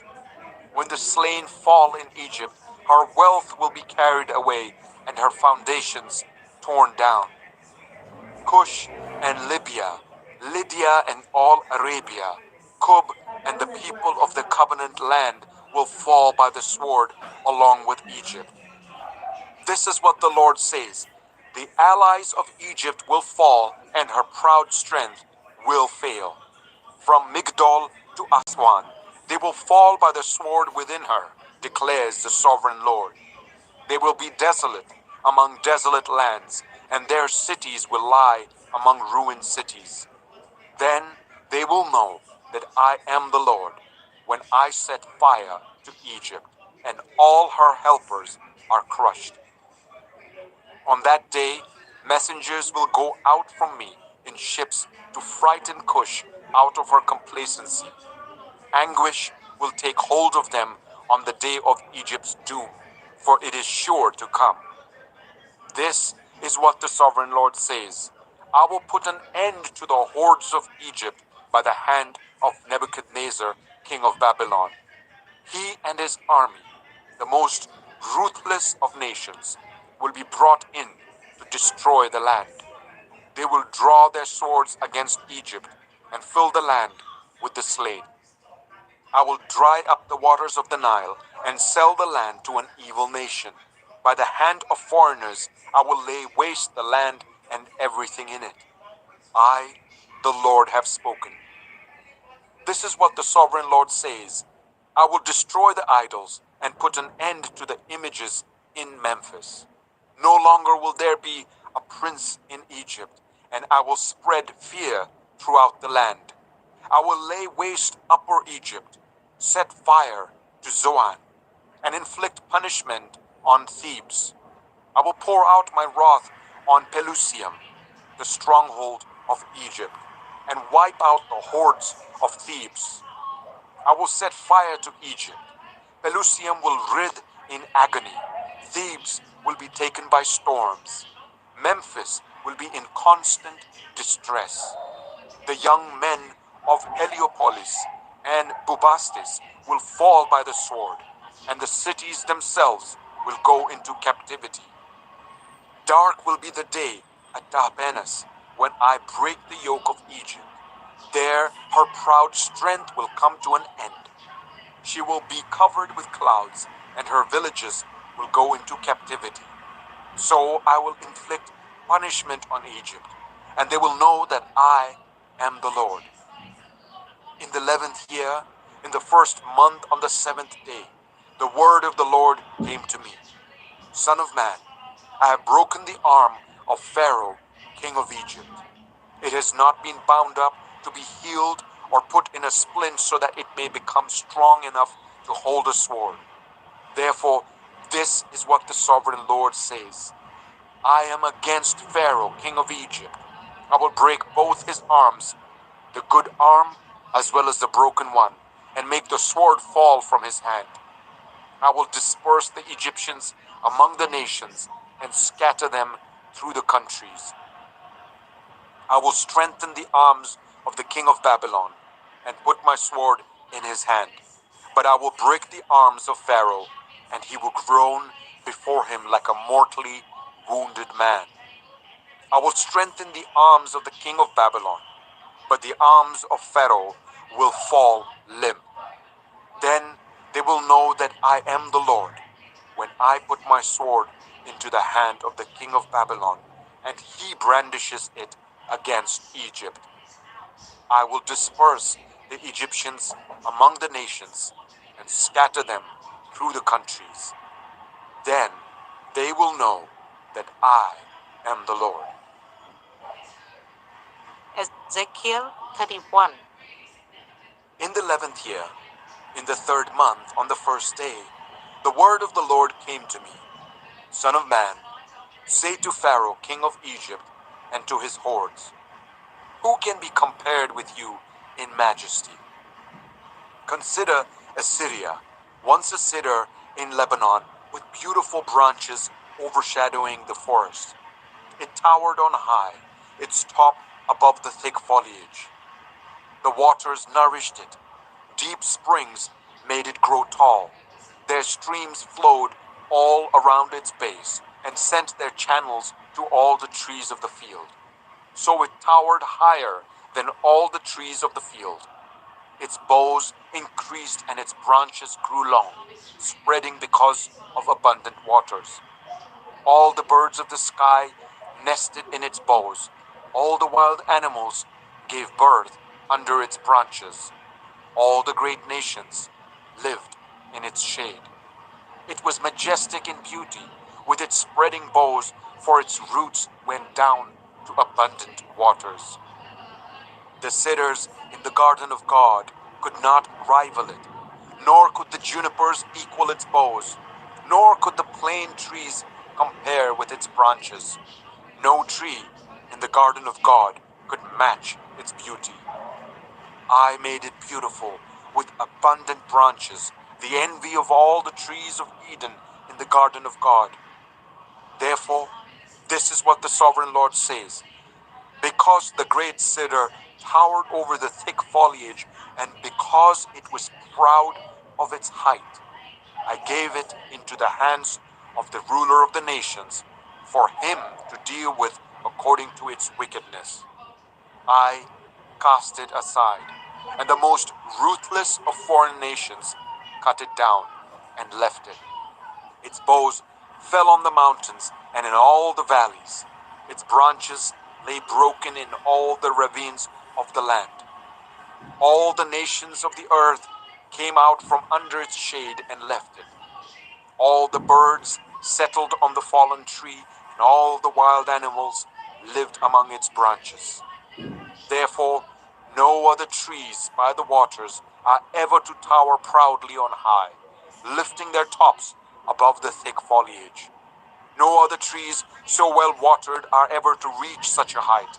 They are all destined for death, for the earth below, among mortals who go down to the realm of the dead. This is what the Sovereign Lord says. On the day it was brought down to the realm of the dead, I covered the deep springs with mourning for it. I held back its streams, and its abundant waters were restrained. Because of it, I clothed Lebanon with gloom, and all the trees of the field withered away. I made the nations tremble at the sound of its fall when I brought it down to the realm of the dead, to be with those who go down to the pit. Then all the trees of Eden, the choicest and best of Lebanon, the well-watered trees, were consoled in the earth below. They too, like the great cedar, had gone down to the realm of the dead, to those killed by the sword, along with the armed men who lived in its shade among the nations. Which of the trees of Eden can be compared with you in splendor and majesty?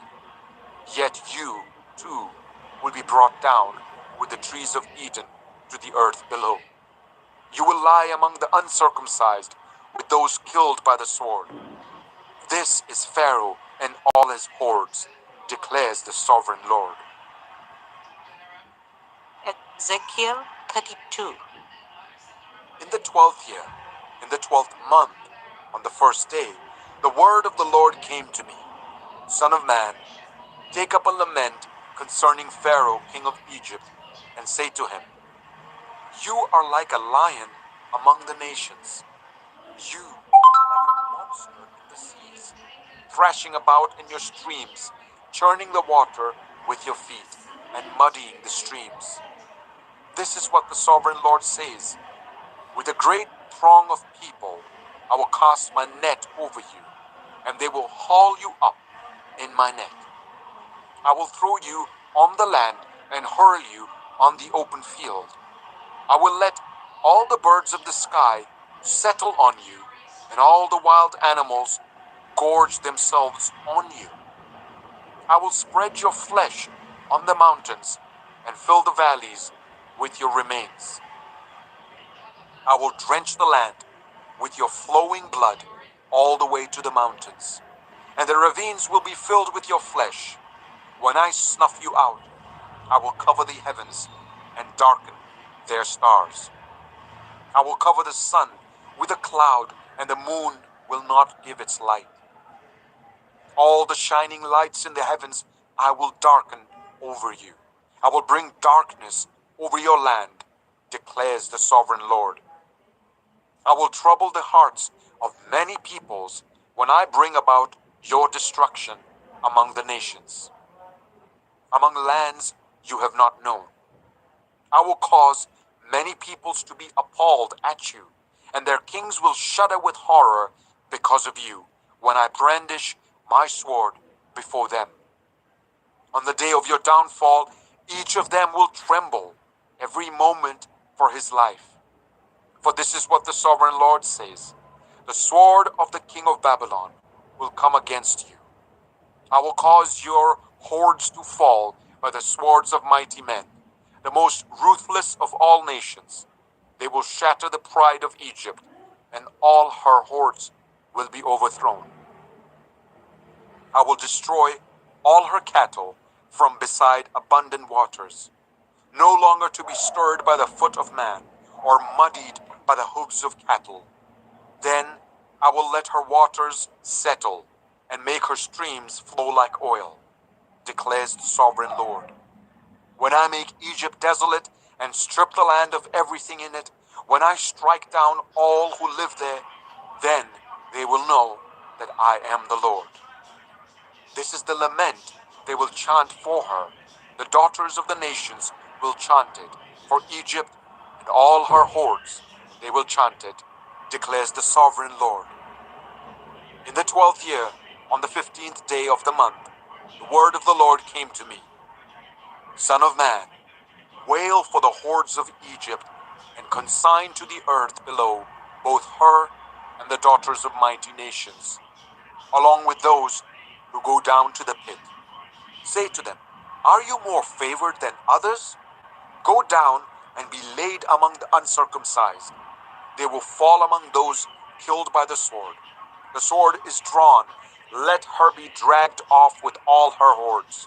From within the realm of the dead, the mighty leaders will say of Egypt and her allies, they have come down, and they lie with the uncircumcised, with those killed by the sword. Assyria is there with her whole army. She is surrounded by the graves of all her slain, all who have fallen by the sword. Their graves are in the depths of the pit, and her army lies around her grave.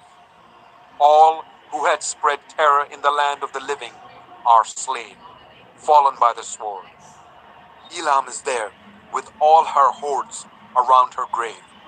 All of them are slain, fallen by the sword. All who had spread terror in the land of the living went down uncircumcised to the earth below. They bear their shame with those who go down to the pit. A bed is made for her among the slain, with all her hordes around her grave. All of them are uncircumcised, killed by the sword. Because their terror had spread in the land of the living, they bear their shame with those who go down to the pit. They are laid among the slain. Meshech and Tubal are there with all their hordes around their graves. All of them are uncircumcised, killed by the sword, because they spread their terror in the land of the living. But they do not lie with the fallen warriors of old, who went down to the realm of the dead with their weapons of war, their swords placed under their heads and their shields resting on their bones, though these warriors also had terrorized the land of the living. You too, Pharaoh, will be broken and will lie among the uncircumcised, with those killed by the sword. Edom is there, her kings and all her princes. Despite their power, they are laid with those killed by the sword. They lie with the uncircumcised, with those who go down to the pit. All the princes of the north and all the Sidonians are there. They went down with the slain in disgrace, despite the terror caused by their power. They lie uncircumcised with those killed by the sword, and bear their shame with those who go down to the pit. Pharaoh, he and all his army will see them, and he will be consoled for all his hordes that were killed by the sword, declares the sovereign Lord. Although I allowed him to spread terror in the land of the living, Pharaoh and all his hordes will be laid among the uncircumcised, with those killed by the sword, declares the sovereign Lord. Ezekiel 33. The word of the Lord came to me. Son of man, speak to your people and say to them, when I bring the sword against the land, and the people of the land choose one of their men and make him their watchman, and he sees the sword coming against the land and blows the trumpet to warn the people, then if anyone hears the trumpet but does not heed the warning, and sword comes and takes their life, their blood will be on their own head. Since they heard the sound of the trumpet but did not heed the warning, their blood will be on their own head. If they had heeded the warning, they would have saved themselves. But if the watchman sees the sword coming and does not blow the trumpet to warn the people, and the sword comes and takes someone's life, that person's life will be taken because of their sin. But I will hold the watchmen accountable for their blood. Son of man, I have made you a watchman for the people of Israel. So hear the word I speak and give them warning from me. When I say to the wicked, you wicked person, you will surely die, and you do not speak out to dissuade them from their ways, that wicked person will die for their sin, and I will hold you accountable for their blood. But if you do warn the wicked person to turn from their ways, and they do not do so, they will die for their sin, though you yourself will be saved. Son of man, say to the Israelites, this is what you are saying. Our offenses and sins weigh us down, and we are wasting away because of them. How then can we live? Say to them, as surely as I live, declares the sovereign Lord, I take no pleasure in the death of the wicked, but rather that they turn from their ways and live. Turn from your evil ways. Why will you die, people of Israel? Therefore, Son of man, say to your people, if someone who is righteous disobeys, that person's former righteousness will count for nothing. And if someone who is wicked repents, that person's former wickedness will not bring condemnation. The righteous person who sins will not be allowed to live, even though they were formerly righteous. If I tell a righteous person that they will surely live, but then they trust in their righteousness and do evil, none of the righteous things that person has done will be remembered. They will die for the evil they have done.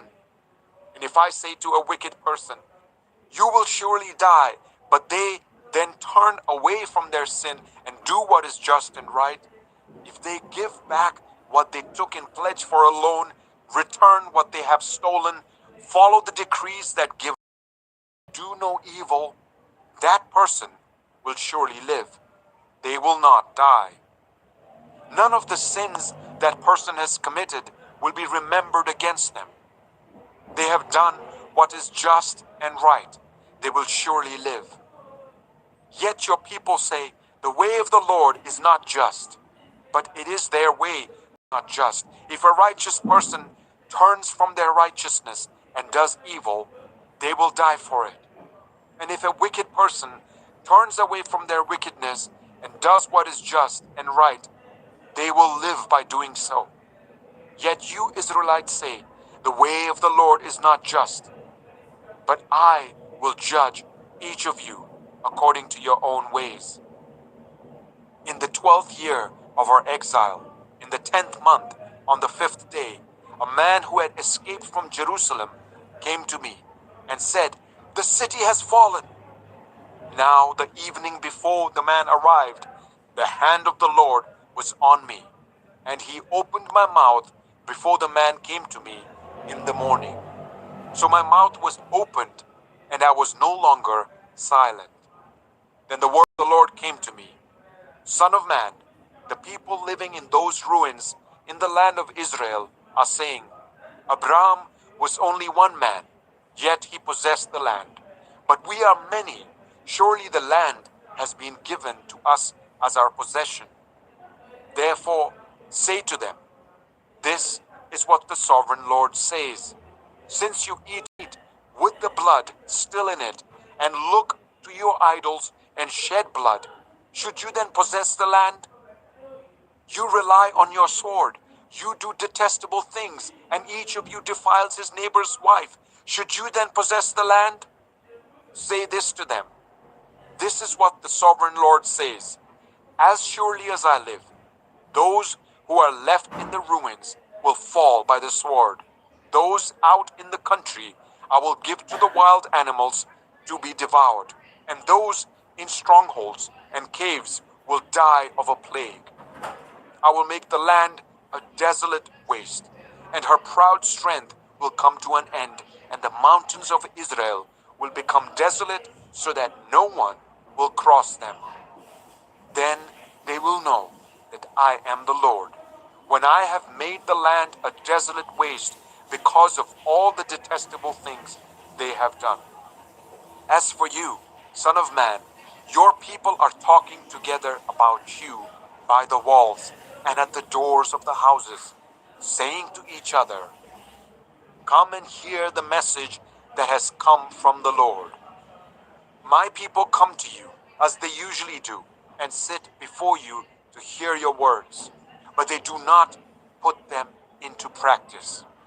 Their mouths speak of love, but their hearts are greedy for unjust gain. Indeed, to them you are nothing more than one who sings love songs with a beautiful voice and plays an instrument well, for they hear your words, but do not put them into practice. When all this comes true, and it surely will, then they will know that a prophet has been among them. Ezekiel 34. The word of the Lord came to me, Son of man, prophesy against the shepherds of Israel. Prophesy and say to them, "This is what the sovereign Lord says. You shepherds of Israel who only take care of yourselves. Should not shepherds take care of the flock? You eat the curds, clothe yourselves with the wool, and slaughter the choice animals, but you do not take care of the flock. You have not strengthened the weak or healed those who are ill or bound up the injured. You have not brought back strays or searched for the lost. You have ruled them harshly and brutally. So they were scattered because there was no shepherd.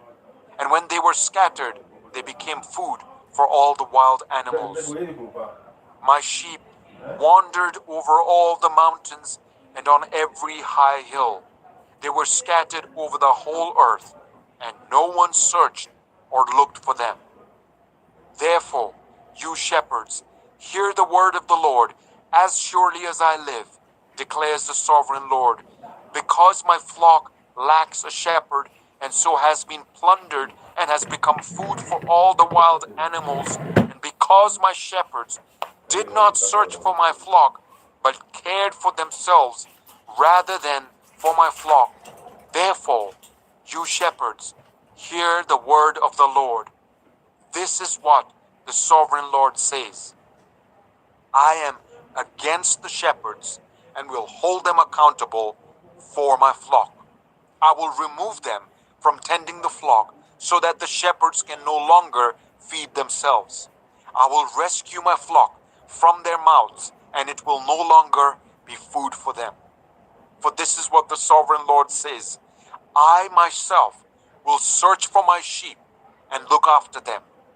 As a shepherd looks after his scattered flock when he is with them, so will I look after my sheep. I will rescue them from all the places where they were scattered on a day of clouds and darkness. I will bring them out from the nations and gather them from the countries, and I will bring them into their own land. I will pasture them on the mountains of Israel, in the ravines and in all the settlements. I will tend them in a good pasture, and the mountain heights of Israel will be their grazing land. There they will lie down in good grazing land, and there they will feed in a rich pasture on the mountains of Israel. I myself will tend my sheep and make them lie down, declares the sovereign Lord. I will search for the lost and bring back the strays. I will bind up the injured and strengthen the weak, but the sleek and the strong I will destroy.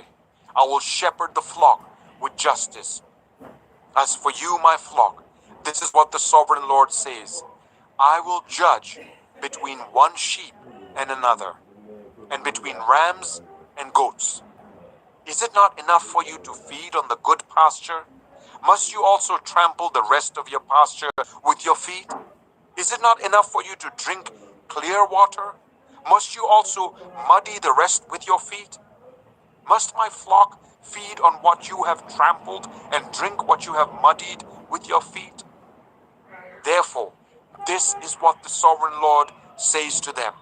See, I myself will judge between the fat sheep and the lean sheep. Because you shove with flank and shoulder, butting all the weak sheep with your horns until you have driven them away. I will save my flock, and they will no longer. I will judge between one sheep and another. I will place over them one shepherd, my servant David, and he will tend them. He will tend them and be their shepherd. I, the Lord, will be their God, and my servant David will be prince among them. I, the Lord, have spoken. I will make a covenant of peace with them and rid the land of savage beasts, so that they may live in the wilderness and sleep in the forests in safety. I will make them and the places surrounding my hill a blessing. I will send down showers in season. There will be showers of blessing. The trees will yield their fruit and the ground will yield its crops. The people will be secure in their land. They will know that I am the Lord when I break the bars of their yoke and rescue them from the hands of those who enslave them. They will no longer be plundered by the nations, nor will wild animals devour them. They will live in safety, and no one will make them afraid. I will provide for them a land renowned for its crops, and they will no longer be victims of famine in the land or bear the scorn of the nations. Then they will know that I, the Lord their God, am with them, and that they, the Israelites, are my people, declares the sovereign Lord. You are my sheep, the sheep of my pasture, and I am your God, declares the sovereign Lord. Ezekiel 35. The word of the Lord came to me, Son of man, set your face against Mount Seir. Prophesy against it and say, this is what the sovereign Lord says. I am against you, Mount Seir, and I will stretch out my hand against you and make you a desolate waste. I will turn your towns into ruins, and you will be desolate. Then you will know that I am the Lord. Because you harbored an ancient hostility and delivered the Israelites over to the sword at the time of their calamity, the time their punishment reached its climax, therefore, as surely as I live, declares the sovereign Lord, I will give you over to bloodshed, and it will pursue you. Since you did not hate bloodshed, bloodshed will pursue you. I will make Mount Seir a desolate waste and cut off from it all who come and go. I will fill your mountains with the slain. Those killed by the sword will fall on your hills and in your valleys and in all your ravines. I will make you desolate forever. Your towns will not be inhabited. Then you will know that I am the Lord. Because you have said, these two nations and countries will be ours, and we will take possession of them, even though I, the Lord, was there. Therefore, as surely as I live, declares the sovereign Lord, I will treat you in accordance with the anger and jealousy you showed in your hatred of them, and I will make myself known among them when I judge you. Then you will know that I, the Lord, have heard all the contemptible things you have said against the mountains of Israel. You said, they have been laid waste and have been given over to us to devour. You boasted against me and spoke against me without restraint, and I heard it. This is what the sovereign Lord says. While the whole earth rejoices, I will make you desolate. Because you rejoiced when the inheritance of Israel became desolate, that is how I will treat you. You will be desolate, Mount Seir, you and all of Edom. Then you will know that I am the Lord. Ezekiel 36. Son of man, prophesy to the mountains of Israel, and say, Mountains of Israel, hear the word of the Lord. This is what the sovereign Lord says. The enemy said of you, Aha! The ancient heights have become our possession.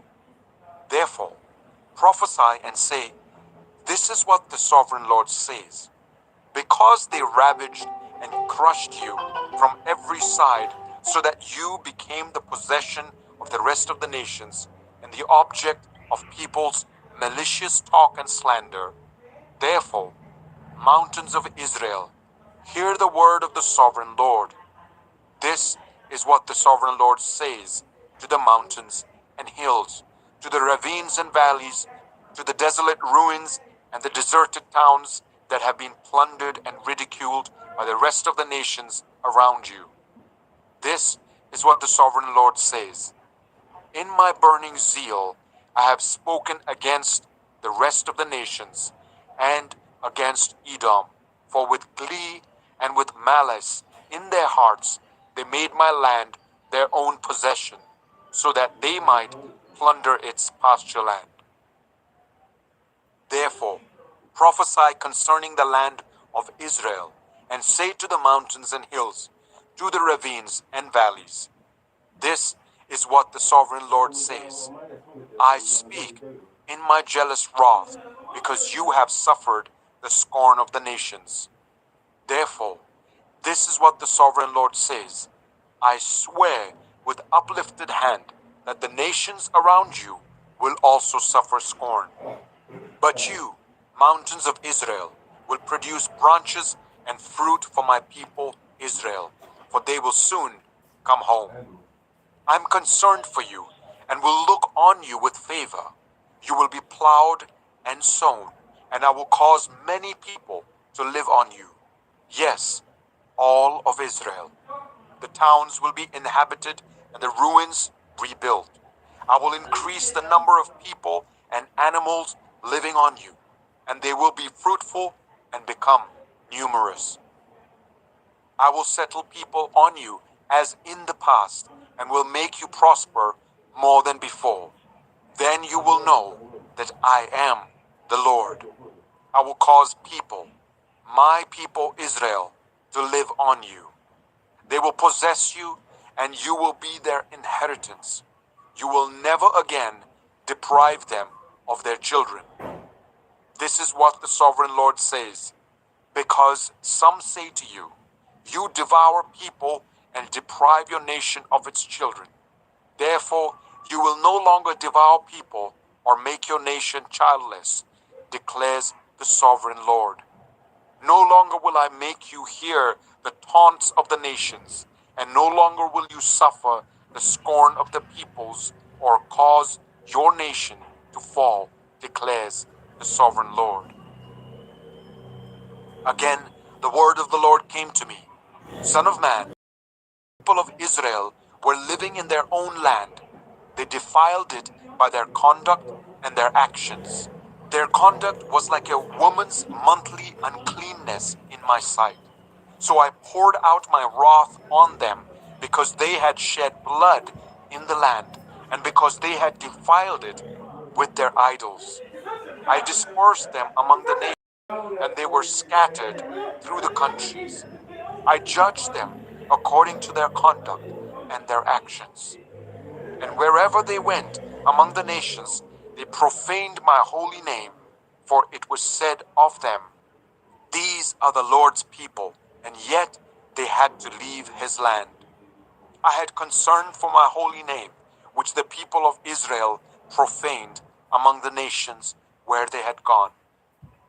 Therefore, say to the Israelites, this is what the sovereign Lord says. It is not for your sake, people of Israel, that I am going to do these things, but for the sake of my holy name, which you have profaned among the nations where you have gone. I will show the holiness of my great name, which has been profaned among the nations, the name you have profaned among them. Then the nations will know that I am the Lord, declares the sovereign Lord, when I am proved holy through you before their eyes. For I will take you out of the nations. I will gather you from all the countries and bring you back into your own land. I will sprinkle clean water on you, and you will be clean. I will cleanse you from all your impurities and from all your idols. I will give you a new heart and put a new spirit in you. I will remove from you your heart of stone and give you a heart of flesh. And I will put my spirit in you and move you to follow my decrees and be careful to keep my laws. Then you will live in the land I gave your ancestors. You will be my people, and I will be your God. I will save you from all your uncleanness. I will call for the corn and make it plentiful and will not bring famine upon you. I will increase the fruit of the trees and the crops of the field, so that you will no longer suffer disgrace among the nations because of famine. Then you will remember your evil ways and wicked deeds, and you will loathe yourselves for your sins and detestable practices. I want you to know that I'm not doing this for your sake, declares the sovereign Lord. Be ashamed and disgraced for your conduct, people of Israel. This is what the sovereign Lord says. On the day I cleanse you from all your sins, I will resettle your towns, and the ruins will be rebuilt.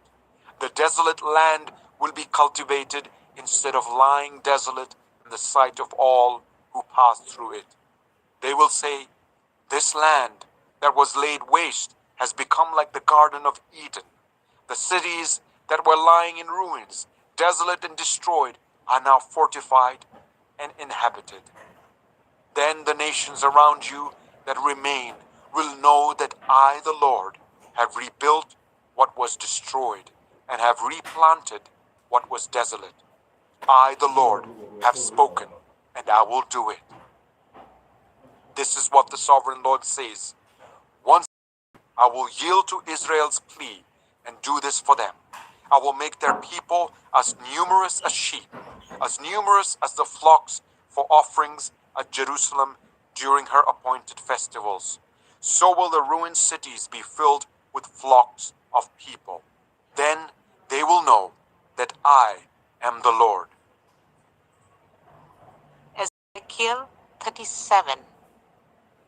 The hand of the Lord was on me, and he brought me out by the Spirit of the Lord, and set me in the middle of a valley.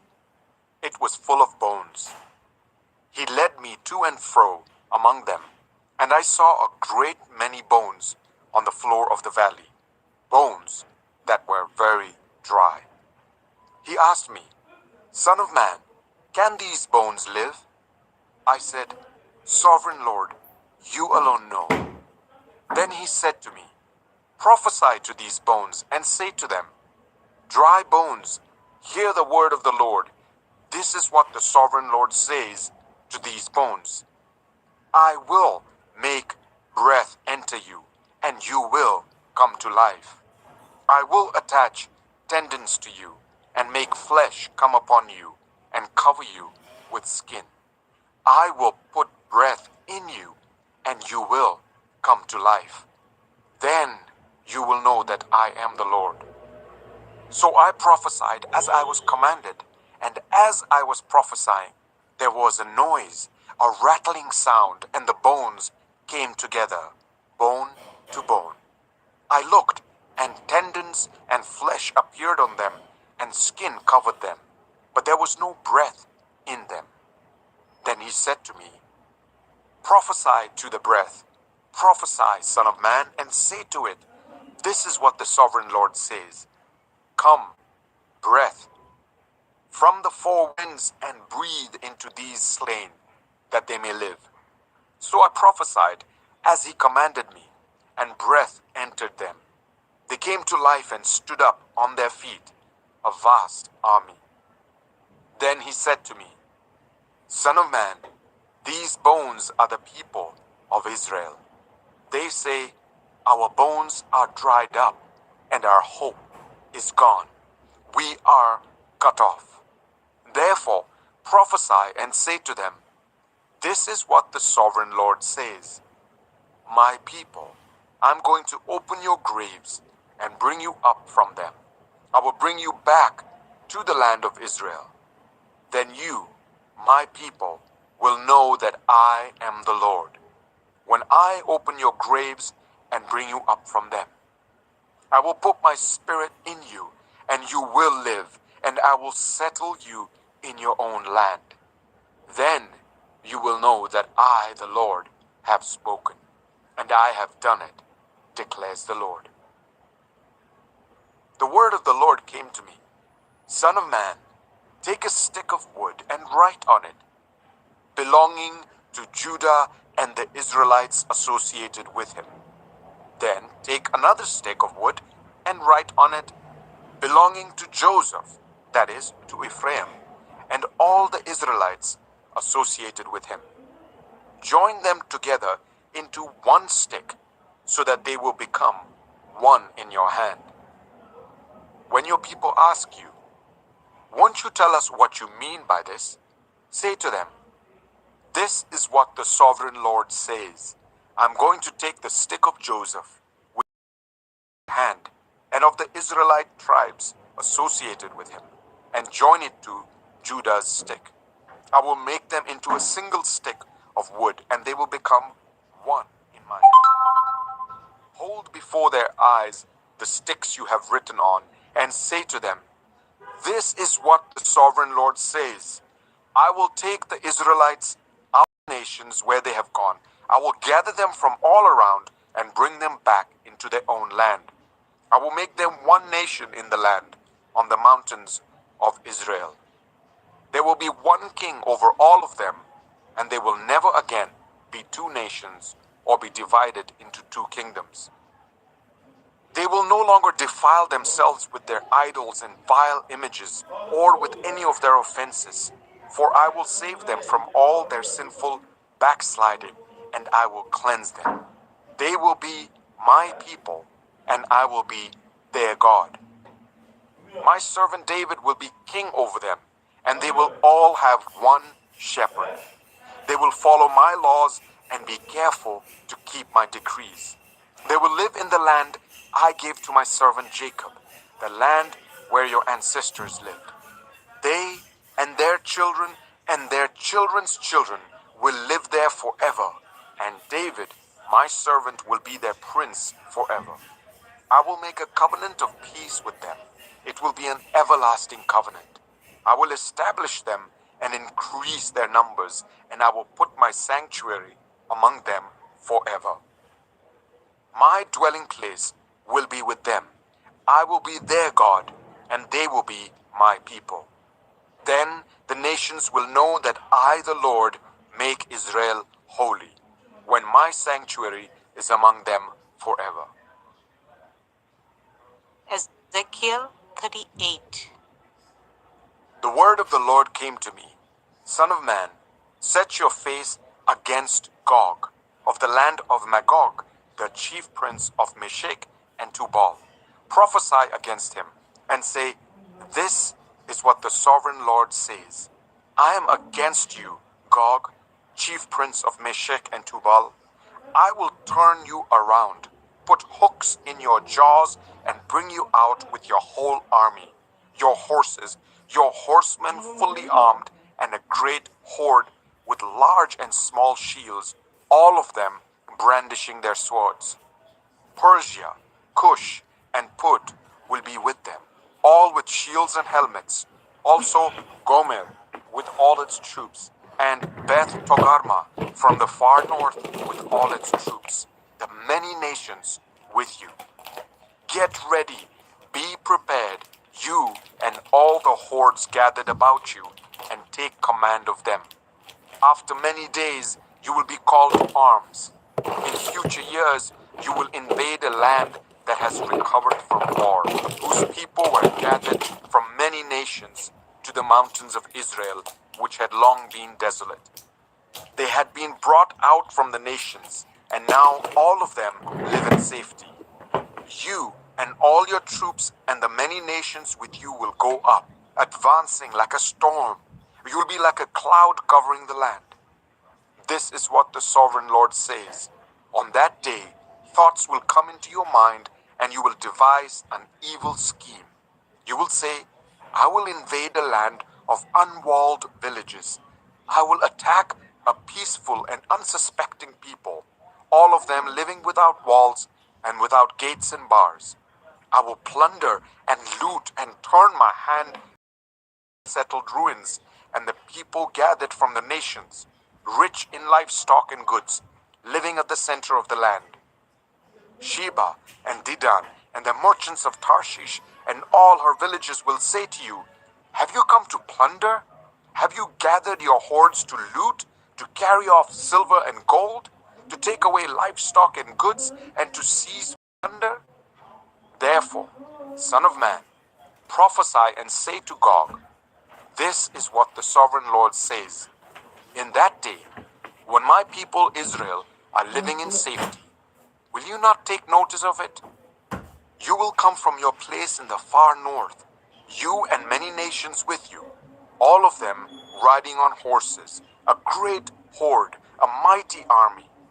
You will advance against my people Israel like a cloud that covers the land. In days to come, Gog, I will bring you against my land, so that the nations may know me when I am proved holy through you before their eyes.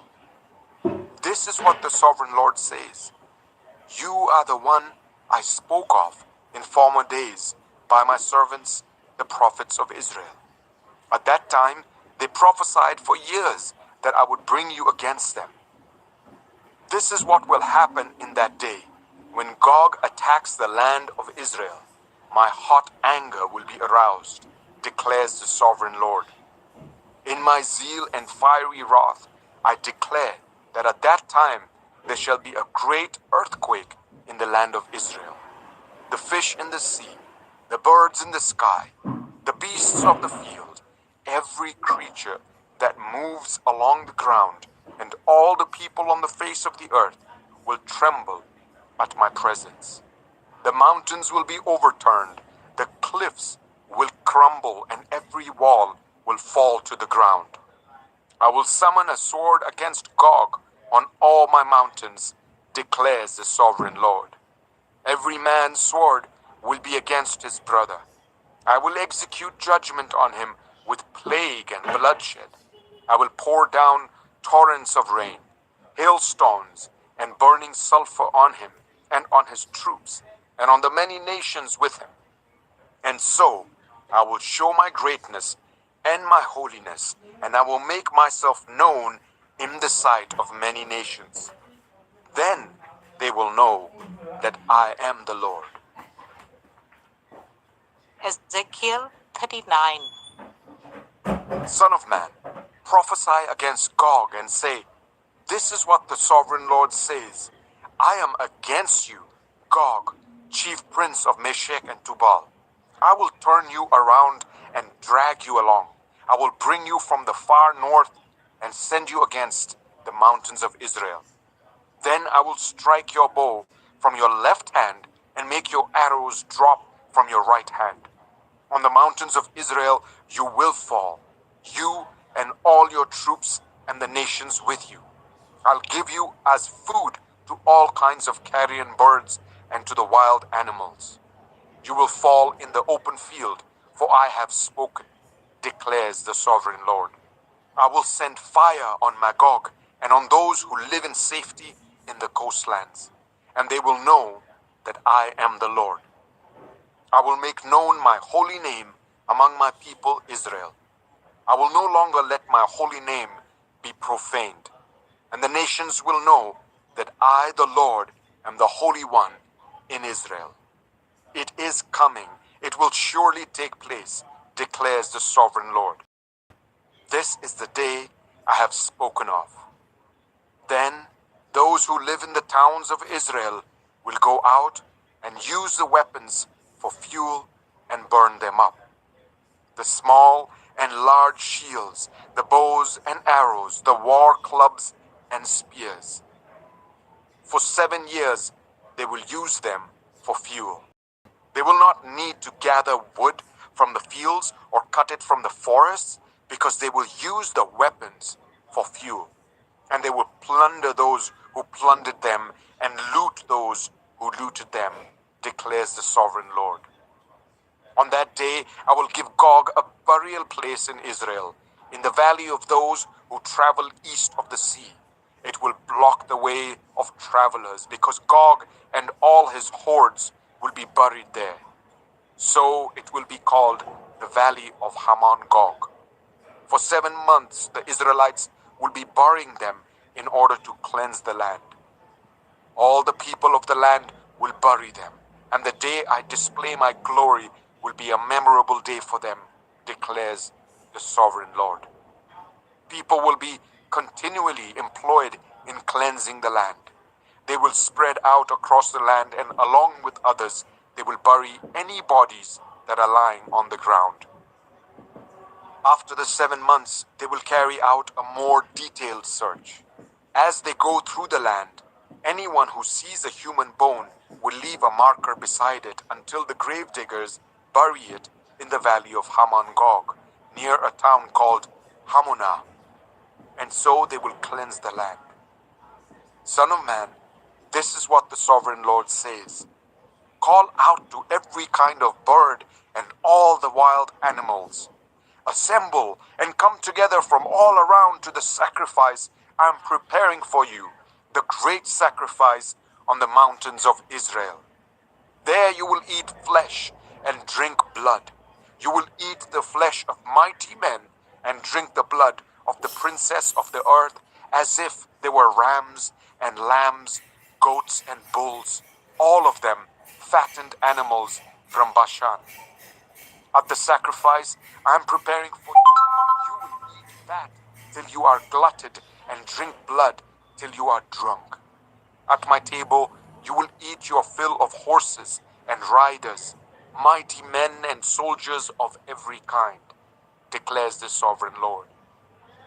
I will display my glory among the nations, and all the nations will see the punishment I inflict and the hand I lay on them. From that day forward, the people of Israel will know that I am the Lord, and the nations will know that the people of Israel went into exile for their sin, because they were unfaithful to me. So I hid my face from them and handed them over to their enemies, and they all fell by the sword. I dealt with them according to their uncleanness and their offenses, and I hid my face from them. Therefore, this is what the sovereign Lord says. I will now restore the fortunes of Jacob, and will have compassion on all the people of Israel, and I will be zealous for my holy name. They will forget their shame and all the unfaithfulness they showed toward me when they lived in safety in their land with no one to make them afraid. When I have brought them back from the nations and have gathered them from the countries of their enemies, I will be proved holy through them in the sight of men. Then they will know that I am the Lord their God. For though I sent them into exile among the nations, I will gather them to their own land, not leaving any behind. I will no longer hide my face from them, for I will pour out my spirit on the people of Israel, declares the sovereign Lord. Ezekiel 40. In the 25th year of our exile, at the beginning of the year, on the 10th of the month, in the 14th year after the fall of the city, on that very day, the hand of the Lord was on me, and he took me there. In visions of God, he took me to the land of Israel and set me on a very high mountain, on whose south side were some buildings that looked like a city. He took me there, and I saw a man whose appearance was like bronze.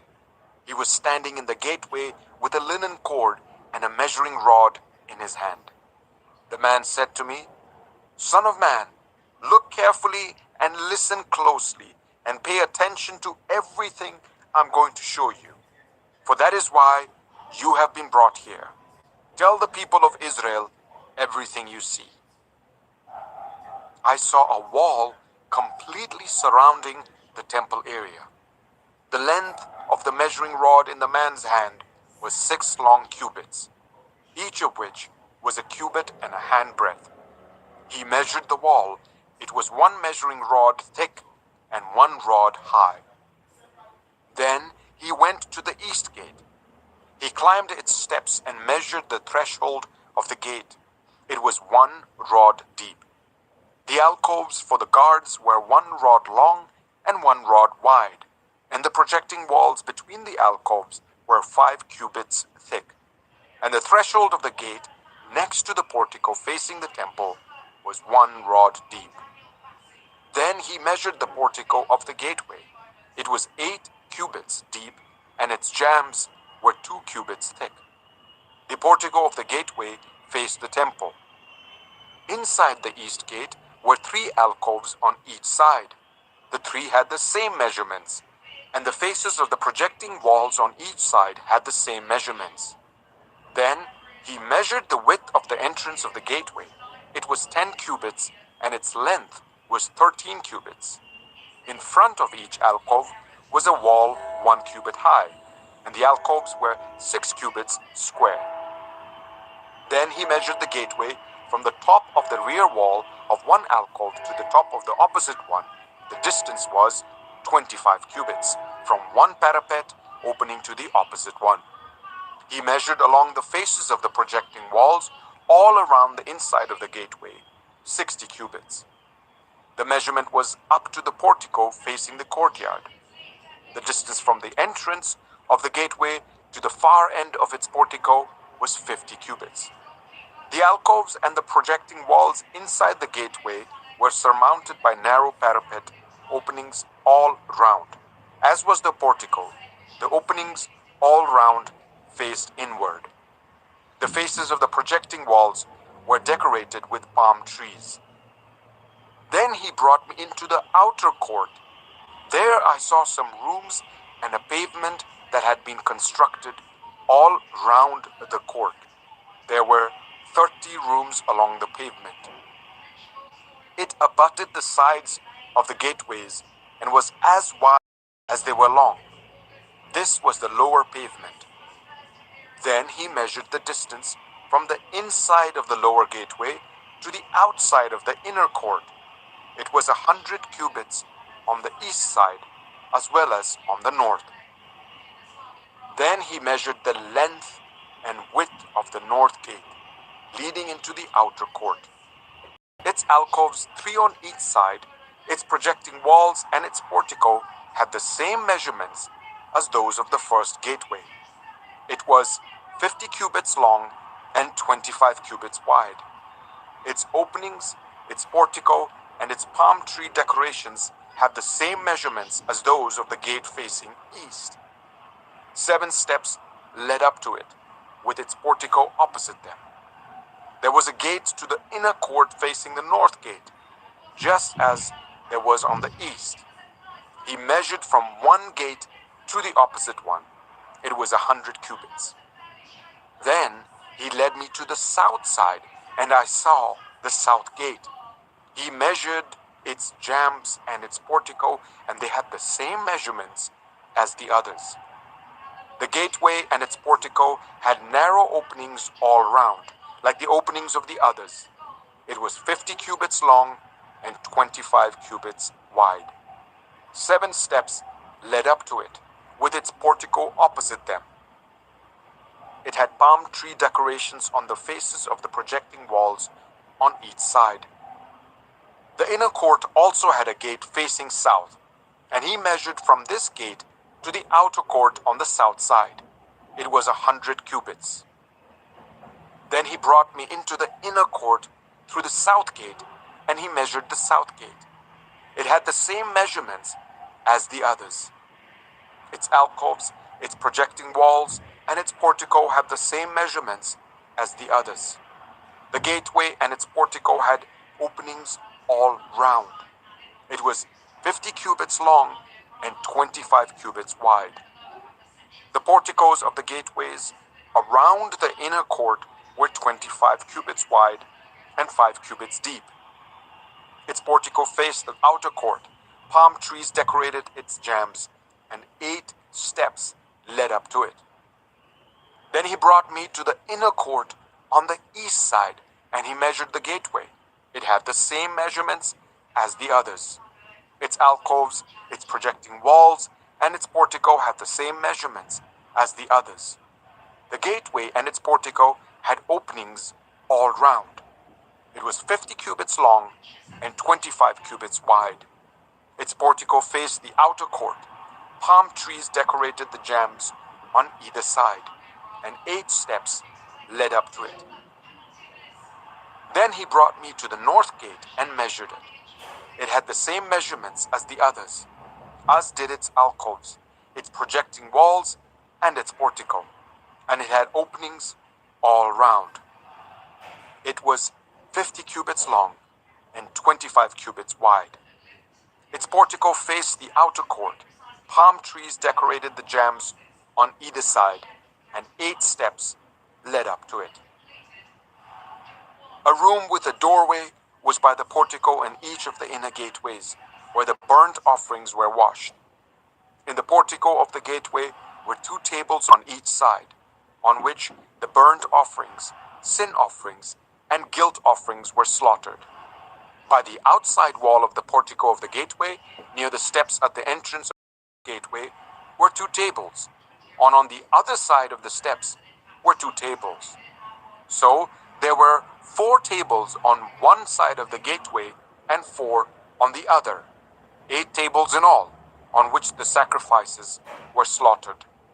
There were also 4 tables of dressed stone for the burnt offerings, each a cubit and a half long, a cubit and a half wide, and a cubit high. On them were placed the utensils for slaughtering the burnt offerings and the other sacrifices, and double-pronged hooks, each a handbreadth long, were attached to the wall all round. The tables were for the flesh of the offerings. Outside the inner gate, within the inner court, were 2 rooms, one at the side of the north gate and facing south, and another at the side of the south gate and facing north. He said to me, "The room facing south is for the priests who guard the temple, and the room facing north is for the priests who guard the altar.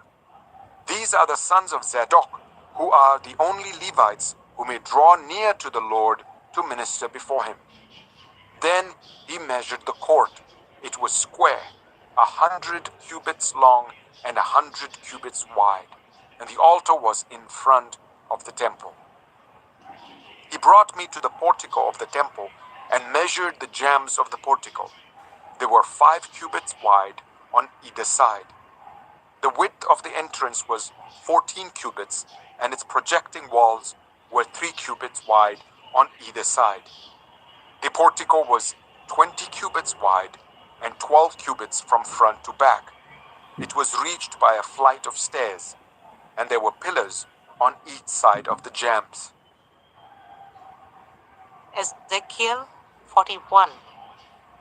Then the man brought me to the main hall and measured the jambs.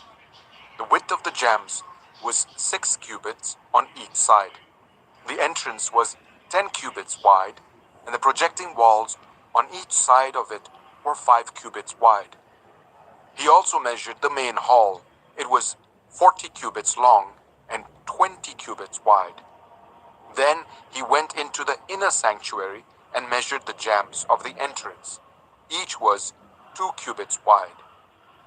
The entrance was 6 cubits wide, and the projecting walls on each side of it were 7 cubits wide. And he measured the length of the inner sanctuary. It was 20 cubits, and its width was 20 cubits across the end of the main hall. He said to me, "This is the most holy place." Then he measured the wall of the temple. It was 6 cubits thick, and each side room round the temple was 4 cubits wide. The side rooms were on 3 levels, one above another, 30 on each level. There were ledges all round the wall of the temple to serve as supports for the side rooms, so that the supports were not inserted into the wall of the temple. The side rooms all round the temple were wider at each successive level. The structure surrounding the temple was built in ascending stages so that the rooms widened as one went upwards. A stairway went up from the lowest floor to the top floor through the middle floor. I saw that the temple had a raised base all round it, forming the foundation of the side rooms.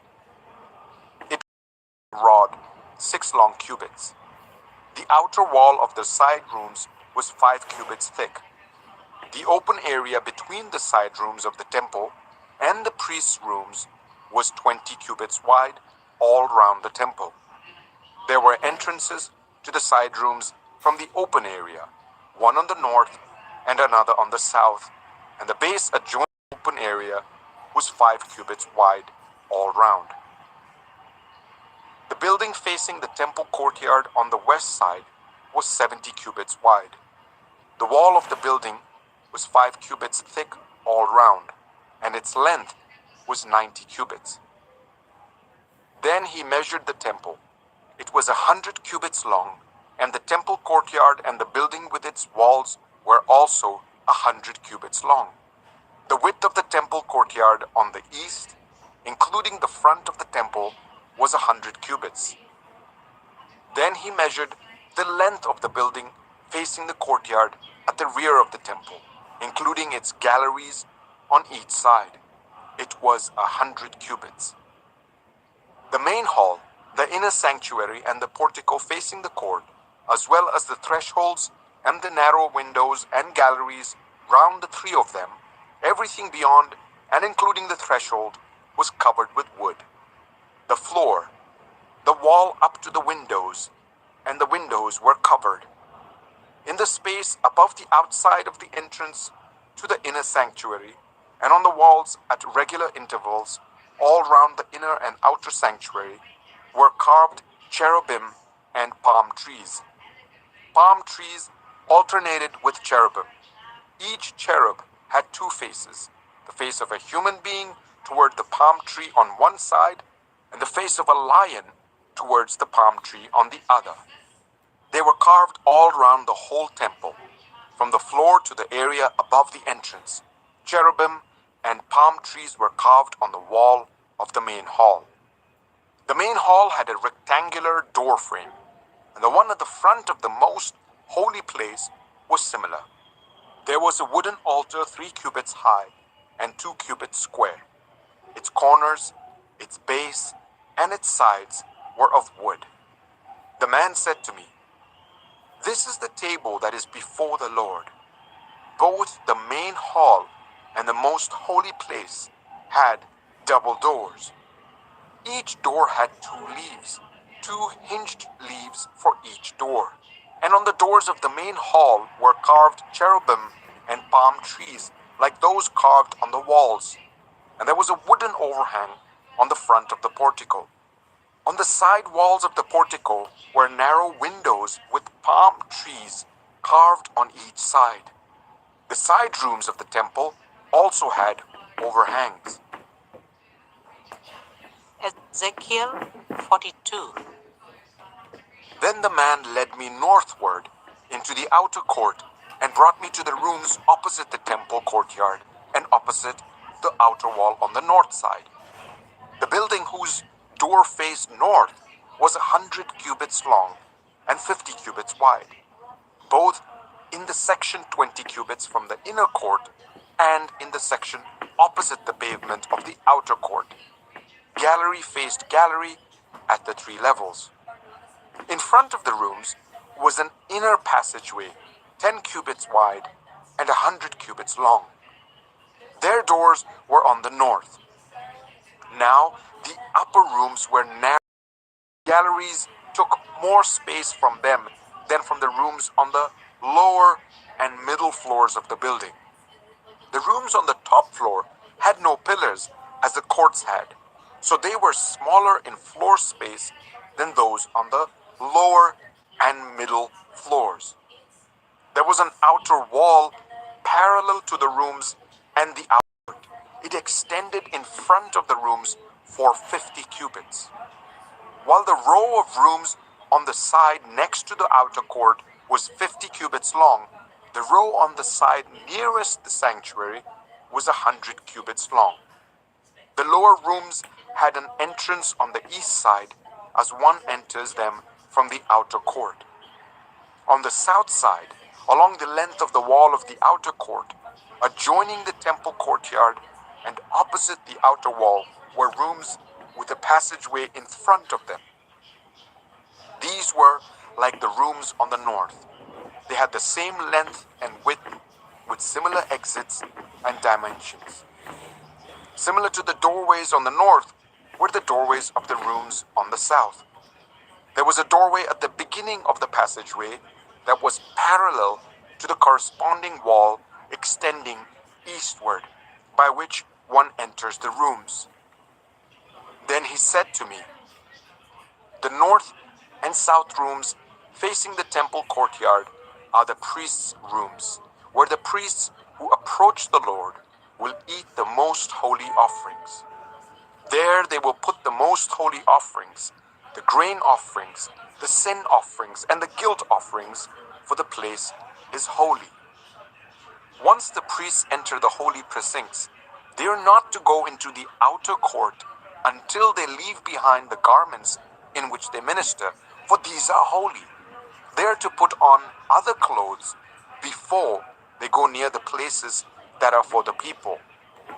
When he had finished measuring what was inside the temple area, he led me out by the east gate and measured the area all round. He measured the east side with the measuring rod. It was 500 cubits. He measured the north side. It was 500 cubits by the measuring rod. He measured the south side. It was 500 cubits by the measuring rod. Then he turned to the west side and measured. It was 500 cubits by the measuring rod. So he measured the area on all four sides. It had a wall round it, 500 cubits long and 500 cubits wide, to separate the holy from the common. Ezekiel 43.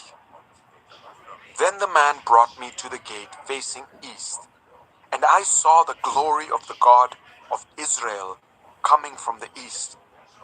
His voice was like the roar of rushing waters, and the land was radiant with his glory. The vision I saw was like the vision I had seen when he came to destroy the city, and like the visions I had seen by the river Kibar, and I fell face down. The glory of the Lord entered the temple through the gate facing east. Then the Spirit lifted me up and brought me into the inner court, and the glory of the Lord filled the temple. While the man was standing beside me, I heard someone speaking to me from inside the temple. He said, "Son of man, this is the place of my throne, and the place for the soles of my feet. This is where I will live among the Israelites forever. The people of Israel will never again defile my holy name, neither they nor their kings, by their prostitution and the funeral offerings for their kings at their death. When they place their threshold next to my threshold, and their doorposts beside my doorposts, with only a wall between me and them, they defiled my holy name by their detestable practices. So I destroyed them in my anger. Now let them put away from me their prostitution and the funeral offerings for their kings, and I will live among them forever. Son of man, describe the temple to the people of Israel, that they may be ashamed of their sins. Let them consider its perfection, and if they are ashamed of all they have done, make known to them the design of the temple, its arrangement, its exits and entrances, its whole design, and all its regulations and laws. Write these down before them, so that they may be faithful to its design and follow all its regulations. This is the law of the temple. All the surrounding area on top of the mountain will be most holy. Such is the law of the temple. These are the measurements of the altar in long cubits, that cubit being a cubit and a handbreadth. Its gutter is a cubit deep and a cubit wide, with a curb of 1 span around the edge. And this is the height of the altar, from the gutter on the ground up to the lower ledge that goes round the altar. It is 2 cubits high, and the ledge is a cubit wide. From this lower ledge to the upper ledge that goes round the altar, it is 4 cubits high, and that ledge is also a cubit wide. Above that, the altar hearth is 4 cubits high, and 4 horns project upwards from the hearth. The altar hearth is square, 12 cubits long, and 12 cubits wide. The upper ledge also is square, 14 cubits long, and 14 cubits wide. All round the altar is a gutter of 1 cubit with a curb of half a cubit. The steps of the altar face east. Then he said to me, Son of man, this is what the sovereign Lord says. These will be the regulations for sacrificing burnt offerings and splashing blood against the altar when it is built. You are to give a young bull as a sin offering to the Levitical priests of the family of Zadok, who come near to minister before me, declares the sovereign Lord. You are to take some of its blood and put it on the 4 horns of the altar and on the 4 corners of the upper ledge and all round the rim, and so purify the altar and make atonement for it. You are to take the bull for the sin offering and burn it in the designated part of the temple area outside the sanctuary. On the 2nd day, you are to offer a male goat without defect for a sin offering, and the altar is to be purified as it was purified with the bull. When you have finished purifying it, you are to offer a young bull from the flock, both without defect. You are to offer them before the Lord, and the priests are to sprinkle salt on them and sacrifice them as a burnt offering to the Lord. For 7 days you are to provide a male goat daily for a sin offering. You are also to provide a young bull and a ram from the both without defect. For 7 days they are to make atonement for the altar and cleanse it. Thus they will dedicate it. At the end of these days, from the 8th day on, the priests are to present your burnt offerings and fellowship offerings on the altar.